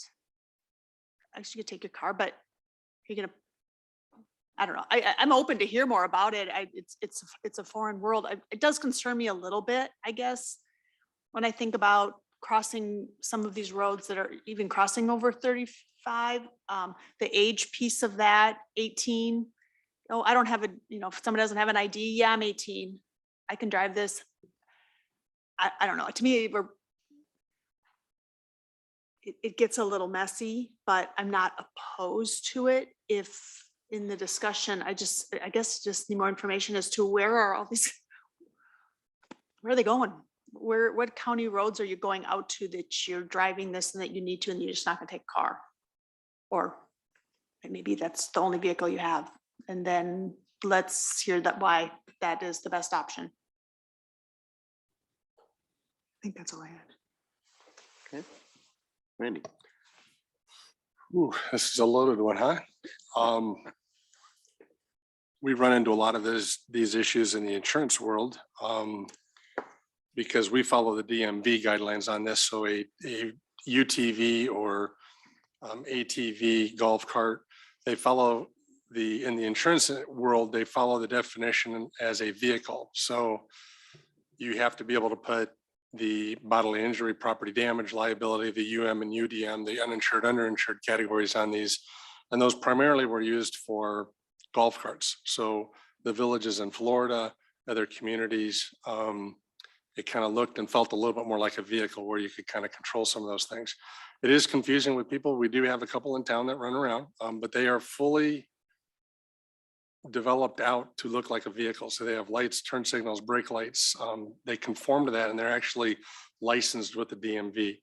When you get to these, what we run into a lot is it started out as the agriculture world was leading this in the rural community towns because it was to help the farmers out, to allow them to have more mobility as they're working in the agriculture site. So that's where the side-by-sides came from.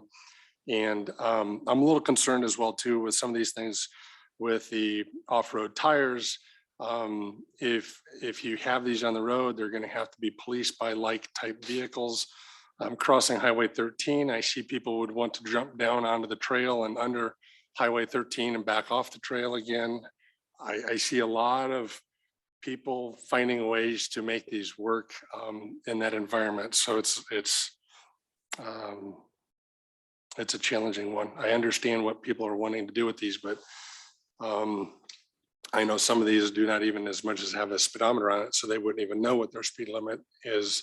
I'm going through the local community as well too. So I'm still a little bit on the fence on this one as well too. So I hate to say that it sounds like there's going to be a lot more information needed, but I guess if there was to be any consideration, it would have to definitely follow the DMV regulated guidelines. So if you're under 45 pounds, you need to be in a car seat. You would have to be restrained.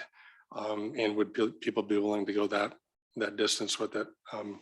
Some of these units I have insured, they're 80, 90 mile an hour items. It's going to be difficult to keep them at 35 till they get to the city limits and then let them wrap out when they get to the secondary roads. But I understand that. I understand where they're coming from.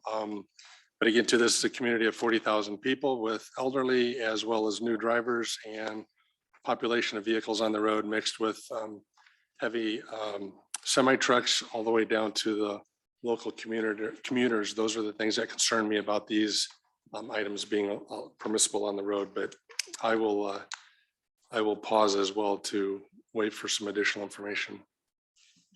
What I'm hearing is that we're all willing to be convinced and willing to be educated more on it. I don't think anybody sounds like they're ready to say go ahead and put together an ordinance at this point.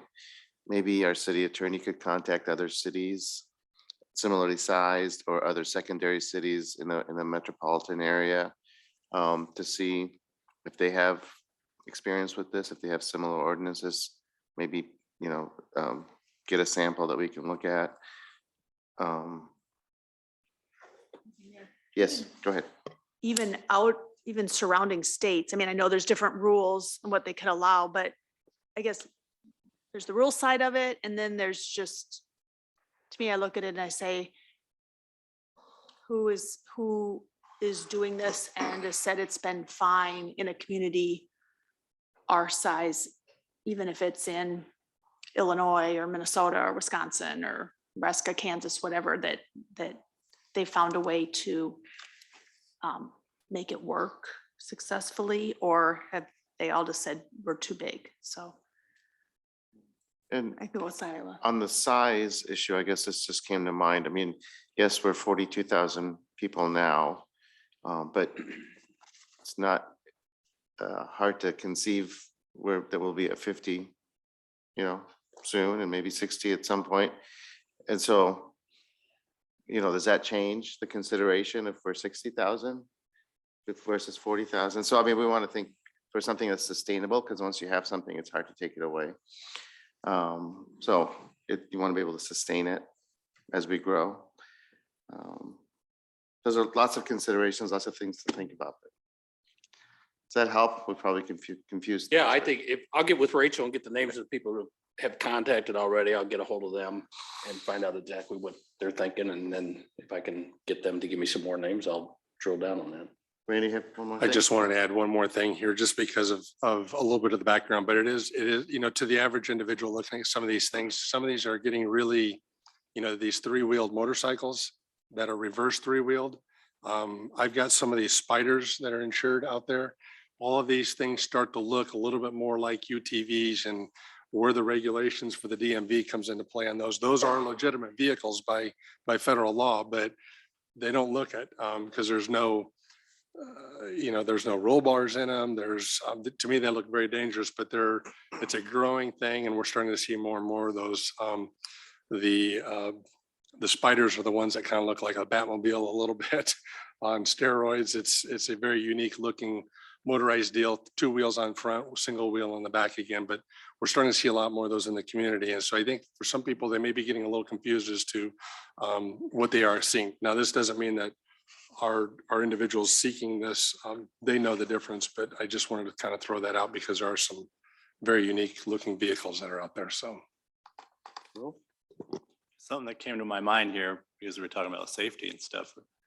These are probably bigger, the same size or bigger than the little smart cars. And these are probably safer than a smart car as far as, because of roll bars and things like that they have. I guess I don't know a lot about these, but I would think, just from looking at the picture, that they're probably bigger than a smart car. Not my world. Okay, so more things to think about, and everyone's open to continuing to explore it and to be educated on it and to be convinced. Is that accurate? Okay. Good discussion. Thank you. Our next item is the update on police activity and statistics. Okay, so part of, you remember what, when we met with the equity task force, part of the process of that was trying to provide, and the recommendations they made was they wanted us to have more transparency with our arrest and things like that. They asked for things, they wanted arrest and tickets broken down by race. We eventually were asked to break it down by sex, which we've done. We put those in your council monthly memos, but this is kind of the year-end wrap-up of all that, just so there's no, mistake in what we've done. Our statistics generally look fairly consistent with what they've been in the past. I'm sorry for the size of these. I tried to enlarge the numbers, but for 2021, we had 959 arrests. The actual people we arrested, there was probably closer to 700. Some of them were frequent flyers that we had to arrest more than once, so they get counted in there twice or three times. I believe when we went through the 5-year stats, we had that one individual that was like 23 times in 1 year that we had arrested the same person. But anyway, when you look at that, for this year at 959. Last year, we arrested 993. The year before that, it was 1,300. The race and sex have remained fairly consistent over 5 years. We're about 20% African-American arrest. And again, I excuse me, I had people try to correct my math on this, or Ann Kroll's math. The total arrest up there, if you total up black male, black female, white female, doesn't add up to the total number. And that's because there was other races that we were arrested that we didn't count. So we had Asian arrest, American Indians and things like that. That was a sharp-eyed individual caught that at a meeting and called me out on it. And so that's why that is what it is. Again, the 4-year statistics varied everywhere from 18% to 23% on our arrest of African Americans as compared to whites. The next section down is arrest with a Marion home address. So one of the things we tried to look at when we started diving into the data, given our limited capability, was we were trying to see if there was an answer as to why the percentage of arrests we had for African Americans was that much higher than the demographic that lives here. I think we've got about a 4%, 3% African American population here in town. So we were looking at how many of those people had a home address here in Marion, or provided us a home address. It's about half when you look at black males, and then the females. The white males, it's a little bit more that gave us a home address here in Marion. The other part we looked at, that next section down, was outstanding warrants. Again, I was looking for how many arrests we were doing where we didn't really have any discretion, where we came upon somebody that had an outstanding warrant from another jurisdiction, and basically we had to arrest them, which would take that out of the officer's discretionary ability. And again, it stayed fairly consistent, 19% and 79%. The problem with that is, after I did this, I found out that we don't have a way of separating out people that we arrest strictly for an outstanding warrant, because sometimes we'll get somebody for a DUI and then we find out that they've got an arrest warrant in Muscatine or here or whatever, and we couldn't figure out how to separate those out with our current system. So that data is probably not nearly as valuable as I thought it was when we first did it. But that's just, again, hopefully once we get our new system, and we'll have that built in where we can get to. Same thing with the traffic tickets.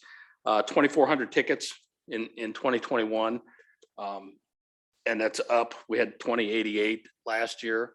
Again, with the derecho and COVID, we had officers. We basically, in a couple of the spikes during the COVID, we told them, don't get out of your cars unless you have to. Don't do anything proactive.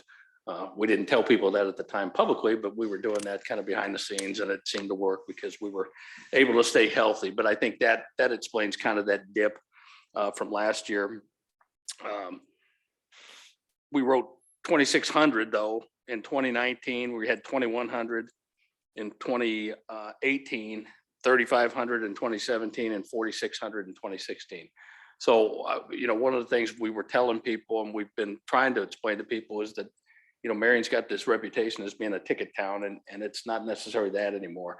Again, I kind of like the reputation in some ways because it gets people to obey the laws and slow down. But when you look at the actual numbers, we don't write near as many as we did before. Next slide. So this is actual citation types. Again, that number on the far right, I'm sorry, the second column from the right, 2,300, is going to differ than the one I just gave you. This one is purely traffic tickets. The other one had city ordinance violations mixed in with it because we consider that to be a ticket. This is strictly traffic tickets. And I guess the thing, we didn't break these down by race and sex, but I think the thing I wanted to point out on this was 2,300 tickets, but we had 2,700 warnings that we gave. So we're not out ticketing everybody that we stop. I think our guys are being very judicious and being very fair with people. And so I thought that was important to pull out. Next slide, Rachel. Again, total accidents for the year here in town. Really nothing, looking back 5 years, there's really nothing jumped out at me as being earth-shatteringly out of whack from where it was before. The fatalities, none this past year, so we were happy with that. The next slide. So excuse me, use of force. This was the one area that kind of jumped out at me because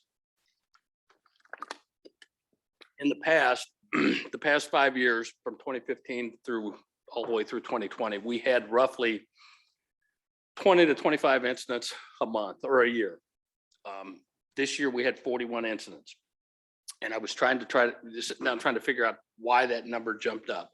So as just a kind of a refresher, a use of force for us is if they point a gun at somebody, obviously if they shoot somebody, if they use their taser, if the dog bites somebody, or if we have to tussle with somebody, either tackle them or wrestle with them. I think, I was watching something over the weekend on TV about how many officers have been killed this past year nationwide. And it kind of fits in with what we're seeing here locally is people are just a little more defiant than they were before. And it's, as much as our guys try to de-escalate and things, people are just not as cooperative as they have been. The good news is nobody got seriously hurt. We had some bloody noses and split lip and things like that. I think we had 10 out of the 41 individuals either had an injury or reported an injury. We only had one officer that was hurt. When you look at the number of people we arrested, again, you're talking about, I think it's 3 to 5% of the people we come in contact, we're using some type of force. And that force, again, when you're talking about pointing a weapon at somebody, to me, that's more of a threat of force than it is an actual use of force. If we do a felony car stop, for instance, and it's got 4 people in it, that's 4 uses because our guys are going to point their gun at the car if they don't stop immediately, or until we know that the people in the car aren't a danger. So that counts, which is why I broke it down. I'll back up. So when you look at the statistics for black and white, 29%, 14 of those 41 incidents involved somebody was black, either a male or a female. That's up a little bit. I think the 5-year average we had before was 19% of our use of force incidents were African Americans. And if there's a caveat in there, it would be our numbers are so low that 1 or 2 makes it look like a huge increase or decrease when you're looking at something percentage wise. We've had more juveniles this year. I went through, we had one that was as young as 14. We had 13 of those 41 were under the age of 18 that we dealt with. When you look at the types of use of force, so 15 out of those 41 incidents, we pointed a gun at somebody. 15 of them involved pointing a gun and then having to go either hands-on with them or do some type of takedown. We had 5 incidents where a taser was utilized this year, which is more than we've seen in the past. 4 that were purely physical takedowns. We actually had 1 canine bite and then 1 that was just open-handed control. The canine bite we got called, there was a multi-county chase on the midnight shift. Our dog was the only one available. They called him. He went out, I think it was out by Lisbon, and the guy had bailed and ran into a cornfield. And as our officer and handler and dog were going down the corn row, the guy jumped out and the dog nabbed him. Didn't even break skin. He was a good dog, but the guy gave up pretty quickly, which was, a good thing. Let's go to the next one. So the injuries, again, I talked about these: 1 bloody lip, 1 bloody nose, a complaint of arm pain, the taser probes. Obviously, we had 5 taser deployments, only 4 where the tasers actually hit. We missed 1, which happens occasionally. It's probably more common than you think, and I hear people snickering over here, so thank you very much. But and 3 with minor abrasions, and again, our 1 officer had the minor injury. I went through and I pulled up on the use of force to kind of give you some ideas. I got a couple of examples. I'll just go through real quick. I won't go through all 41, but one of them, an officer observes a truck driving erratically and then run a stop sign. He attempts to pull the vehicle over. The driver refuses to stop. A slow speed pursuit follows. The driver eventually pulls into the driveway, activates the garage door, pulls in, tries to shut the garage door and jump out of the car. The officer, not knowing what the guy was running for, thought he was running for a DUI, pulled his firearm, went up, stopped the door, and then arrested the guy for OWI. again, pointing a gun at somebody, officers conducting a search warrant, they knock and announce their presence, they demand entry, which you have to do for the search warrant. The people inside don't comply and don't answer. The officers boot the door in, and then all of a sudden, most people pop out of a bedroom, and the officers have their guns trained on them until they know they're safe. We had another one where an individual in a trailer park, the reporting party said that the individual was armed with a gun. When the officers got there, he ran on foot. A foot chase ensued. It was our guys, Lynn County and Cedar Rapids. The individual had a black handgun in his hand. At one point, they had him cornered kind of in between some businesses. He was saying, "Shoot me, shoot me." He pointed the handgun right at the deputy, and then two officers tased him from each direction. But during that's one of those where you've got people pointing a gun at the guy, and then you've got a taser deployment as well. So, and he was taken into custody. Turned out to be a pellet gun. So we were happy with how that turned out. The last one, this involved a juvenile. We had a 16-year-old that used a knife to stab her brother in the head. It caused about a wound that needed six stitches to close. She had left prior to our arrival. Once the officers got there, she returned. They attempted to get her out of the car. She refused to get out of the car, so they pulled her out of the car. She had cut her hand when she stabbed her brother, so the officers were afraid to handcuff her, so they were trying to physically put their weight on her to hold her up against the car to try to protect her hand till the paramedics could look at her hand. So we had the use of force on that, the open-handed control, and then her friend jumps out of the driver's seat, comes around, tries to intervene. One officer says, "Get back," pushes, and that individual trips on the ground. So now we've got two. So that kind of gives you an idea of some of the things that the guys are looking at. Again, the 41's a big number for us, but in the grand scheme of like the FBI reporting, none of that would even be reportable as a use of force, because they're looking at serious injuries or firearm deployment or use of a firearm. They don't even take minor injuries and things like that. So pretty happy with overall how we came out. Next slide there, Rachel. So we talked about this a little bit, the mental health. We talked about this at our budget meeting the other day.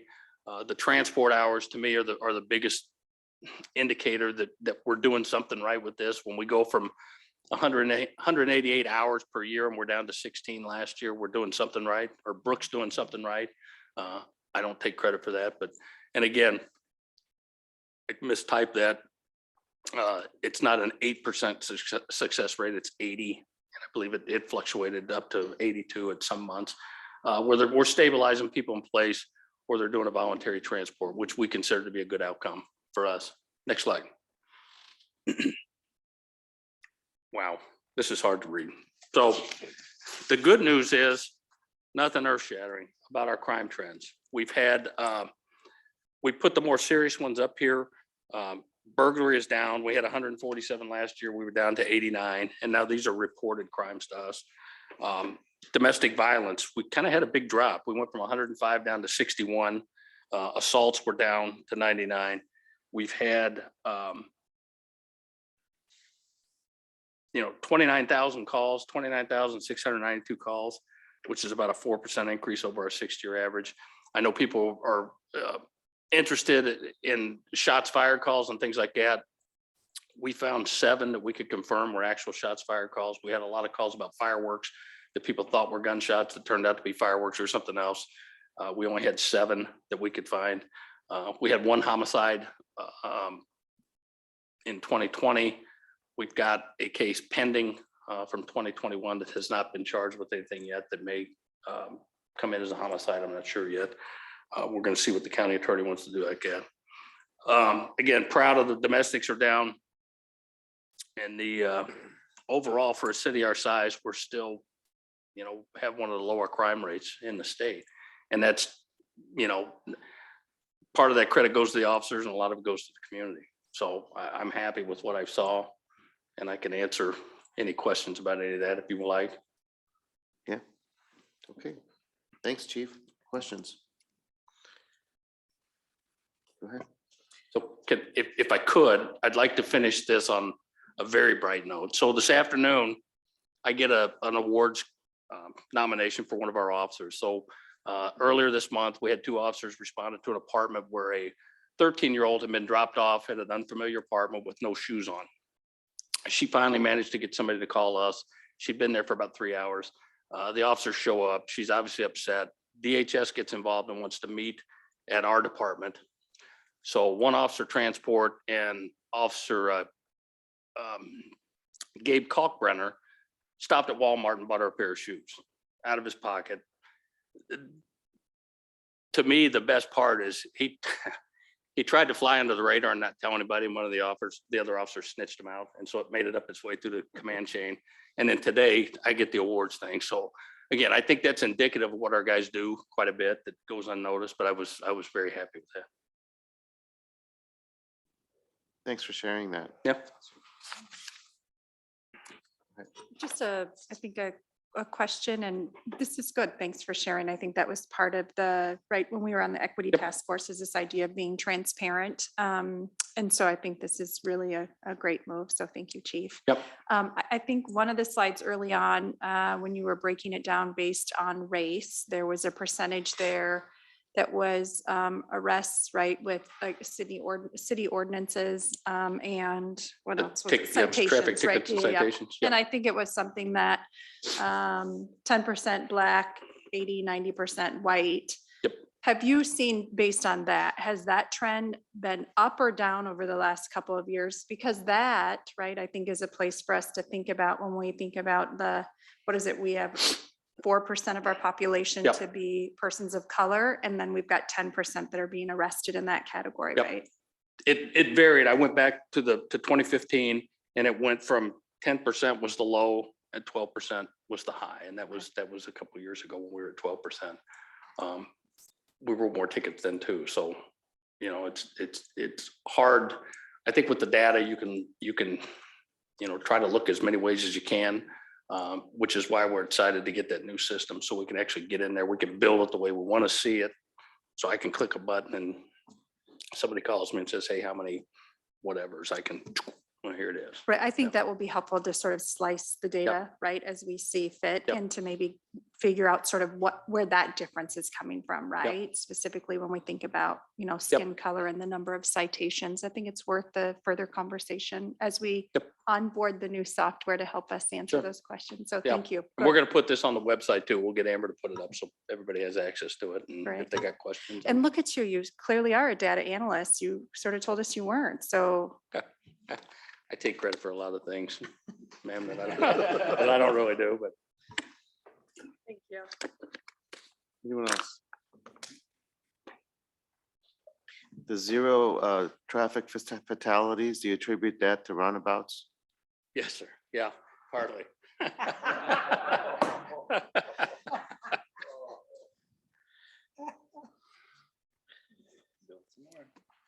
Anyone else? Thanks for the presentation, Chief. Yes, sir. Okay. Next is a discussion on the housing market study and needs assessment. Tom? Yes, I just wanted to let the council know that, we have a market analysis that usually gets done about every 5 years. Housing study, housing needs assessment, market analysis, they all kind of interchangeable in title. The last one we received was in 2016. And so we're a little bit beyond that time frame.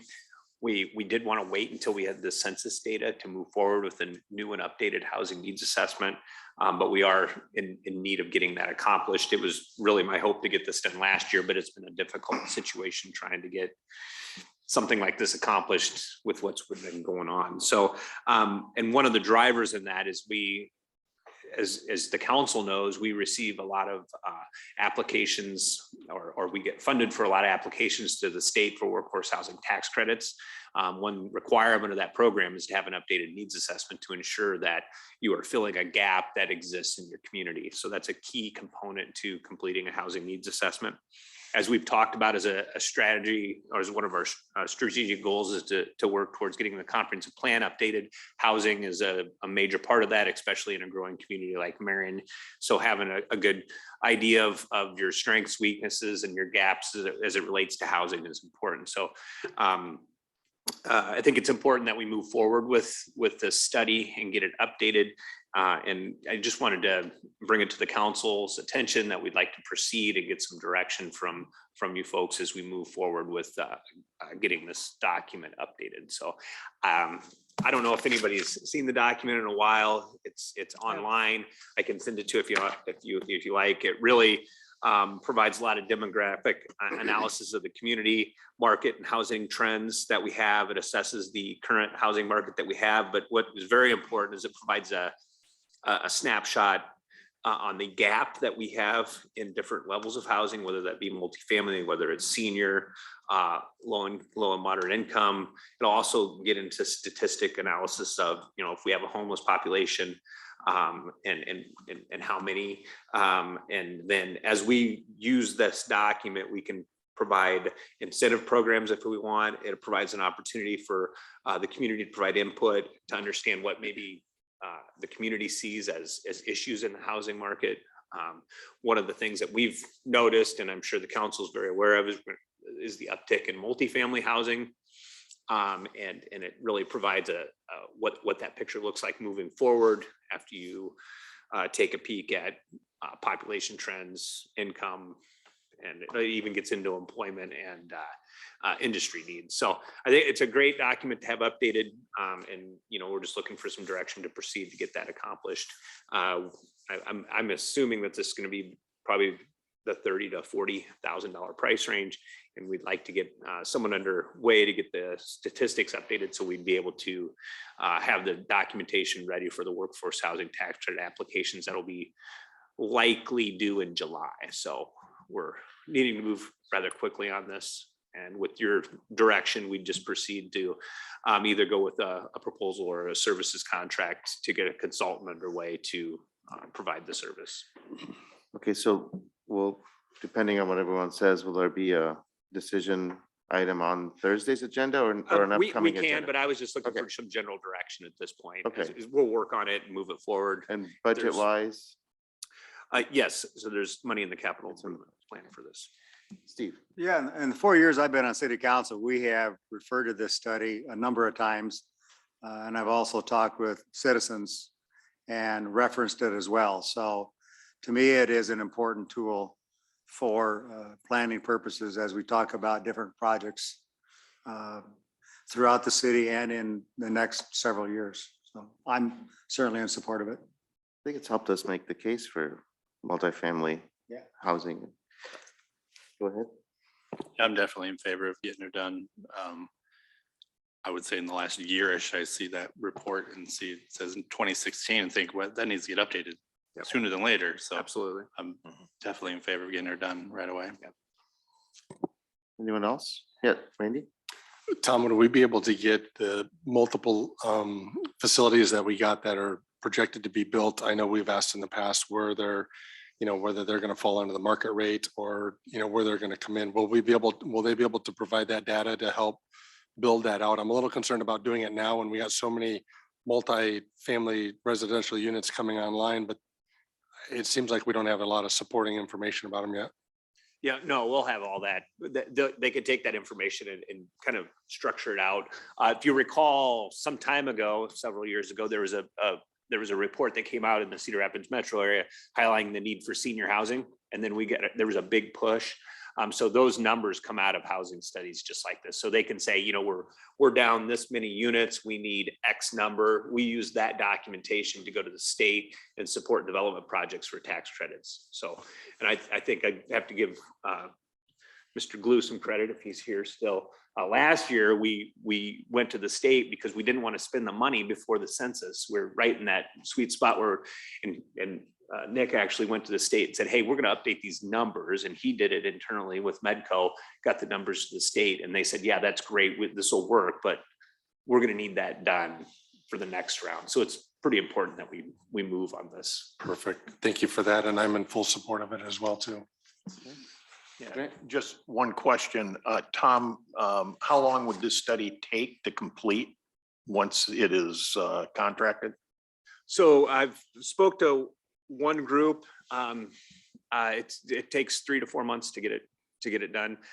That is moving quickly. So one thing that I'm hoping is we'll be able to figure out a time schedule once we get somebody on board. But to at least be able to provide the updated information necessary. The document and the process may not be 100% complete when there's applications for workforce housing tax credits, but we'll have the numbers that can support application. That's the critical piece that we're looking for at this point. Sure, I'm in support of this. Yep. Is there anyone who feels otherwise? So I think you have your direction. Just for whatever it's worth, on the Wallet Hub's ranking of America's best small cities, they compared 1,300 cities or so on various factors, and at least the last couple of years, Marion's been number 2 out of the 1,300 in affordable housing. So kind of interesting. Okay. If there's nothing else on this item, we have a discussion regarding the old library property. So that. Your Honor, if we Right. can tag team this, as I'm getting my feet under me and getting up to speed on various projects, the library project will be nearing completion here soon. And as such, we have a facility that will be vacated. So what we are looking for is a little bit of direction from the city council on next steps with this facility. We did include in your packet some estimated costs of actions that we would need to take. And just trying to make sure that we're prepared to move forward once this is vacated and get a sense of clarity on that site. And if Mike or Tom have anything they want to add, please feel free. Yeah, so right now we do have Bush Construction in there as their construction offices. We have segregated it so that they're only using the heat and electricity in the portion of the building that they're in. However, the building did sustain substantial damage from the derecho. I was able to secure a budget quote from Rachi Construction, and it is $555,600 to bring that building and basically get it so that it would be an empty lot. That's a budget number. Likely when we go and bid it, it would come down from that. But to give you an idea on the size and scope on that, to bring that building down, to remove the parking lot and to have it so that it's a vacant piece of property. That does not include asbestos or environmental stuff that we would have to potentially do. That's just their quote. Again, a budget number to take that building down. Is there asbestos in a building of that age? I wouldn't think so, but I'm just putting the disclaimers that they had in the quote. Yeah, okay. And Your Honor and Council, just so you're aware, it's why that's not in your packet. That came in just this afternoon. Forgive me if I've missed this in the packet, but does anybody know what our total claim was on that we have been paid? I'm assuming that we have a depreciated loss if we're not going to repair it or replace it. About 400,000. Have we allocated that money to anything else yet? We spent some of it, Okay. the ratio expenses.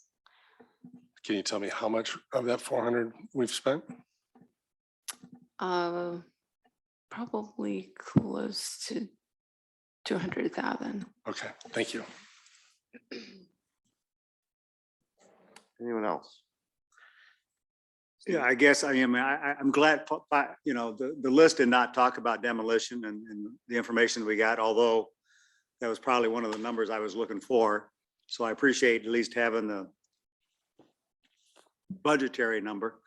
But the value of that block is going to be the land, not the building. So somebody sometime is going to have to incur the cost of demolition. Is there any reason we should not get bids for demolition? At least have that information available.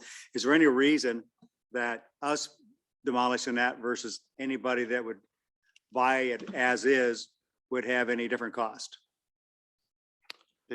I wouldn't think so. And again, we can get professional quotes, bids, but we wanted to have a number first before we went and proceeded down that. They probably would build the cost of demolition into the purchase price. I mean, it would be factored in. Oh, I know, it'll Yeah. be factored in one, Yeah. it's, yeah, one way or the other, maybe us. If we know it's gonna be demolished eventually, maybe it'll make a future project move a little quicker. Yeah. As well, so I think selling bare land is more valuable to the city than a site with a building that is gonna have to be demolished and take more time if it's gonna net out to the city. My question, if we move down that path, hopefully it's a lower number, but also then with us already using up some of that money, where would the additional money come from? So I would assume some of it we would take from insurance that was be remaining to bid it. Right. But again, just like any bid project, we can go get professional bids, see what the numbers are. Yeah. And if they're still too high, you can still reject them. Right. So I would suggest we consider moving down that path. I think what Steve's saying, there's no harm in getting the bids. Yeah, right. The only thing is we do have to execute a contract. So once we get the bids, and Kara, correct me, we have 60 or 90 days per state law after we get those to sign the contract or reject the bids. So it would be something that we want to do it somewhat in the right time frame so that we're not getting a quote and then sitting on it for too long of a period and just going through the exercise to go through the exercise. Okay. So you said we got the estimate from whom? Rachi. Rachi? Okay, but not from actual demolition companies. They are a demolition Oh, company. they are? Yeah. Okay, I didn't know that. All right. Go ahead, Will. So they just gave a basic, did you know if they took into account any salvaging of material? They said they weren't gonna get too much into it, so I would rather them be high, and that's what I told them when we gave them the number. But they had construction plans for when the library was built. I walked them through it. So it's not like they're just doing it blind, but we wanted to have a budget number again. That's a 20% contingency, so. So I guess I'd be curious on what staff's professional opinion would be, if it's better to take it down prior to it be going up for sale, or to have it stay up and have it be part of the sale that the new owner would need to demo it. Because I get what Steve's saying and what we're saying, that, probably better, but do we really think that it's gonna? So we're gonna continue to pay utilities on it until it's down because of the sump pumps that are in the basement. So my recommendation be as soon as Bush is out, that it comes down. And from an economic development standpoint, it's always better to have a clean piece of ground to market. Thank you. Sarah? And there's no, I'm assuming because it's a newer building, there's no brownfield, gray field. This isn't gonna fit any type of redevelopment assistance projects. If there was a buyer already involved that they would be able to access, that we take off the table if we take it down. There might be credits out there. I know there's some old stuff on the site, but I don't know. That would be up to them to figure that out. Would that be, because that would be, but if we as the city hire somebody and they take it down, does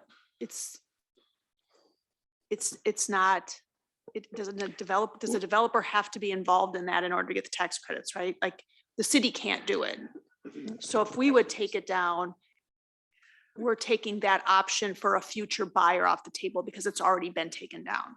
It's already in a state, it's like a ready project. See what I'm saying? Like the Y project, it was, a partnership with the developer.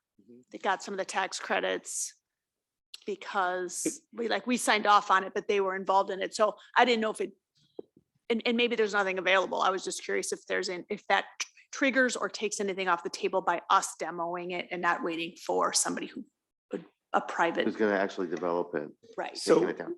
council member, one of the things that what we're looking for is direction if there's comfort to proceed with going down this path and getting the bids. As part of this, what we would also be doing is the environmental review of it to determine whether or not there's elements there. So that's going to be data that we would gather before. So in the packet, we got a couple of quotes that our staff was able to get on what those exercises would cost. So if we've got the thumbs up to proceed, we would start working on some of that info. So then we'll hopefully have some of that information before we actually get the bids back. So we can have a a much more informed discussion on that. We have already ordered the appraisal, just so we have a good sense of what that property would cost, or what it would appraise at. That good, Sarah? Yep. Okay, Randy, and then Will. Sure. Thank you. And I guess I'm going to also support the idea of consider moving forward with taking it down as well too. I don't like the liability of having it concerns me a little bit that we actually have tenants in there, but I guess I didn't realize that. I would be in favor because I would much rather want a shovel-ready plot of land. I think we're going to have a better selling hand with that being down, and take that negotiating chip off the table. So if we're looking for direction, you would have my support to move forward and at least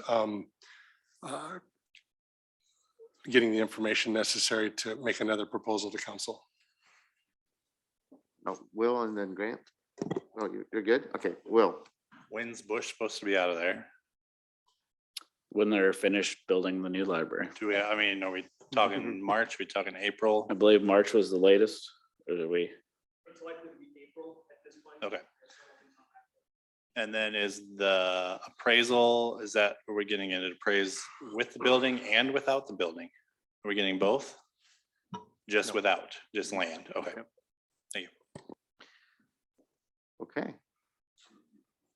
Do you have what you need, or do you need more direction or discussion? This is good. Thank you. Okay. All right. I think that brings us to the end of the agenda. I just want to make a point of saying, I really appreciate these discussions that have been added to the end of the agenda.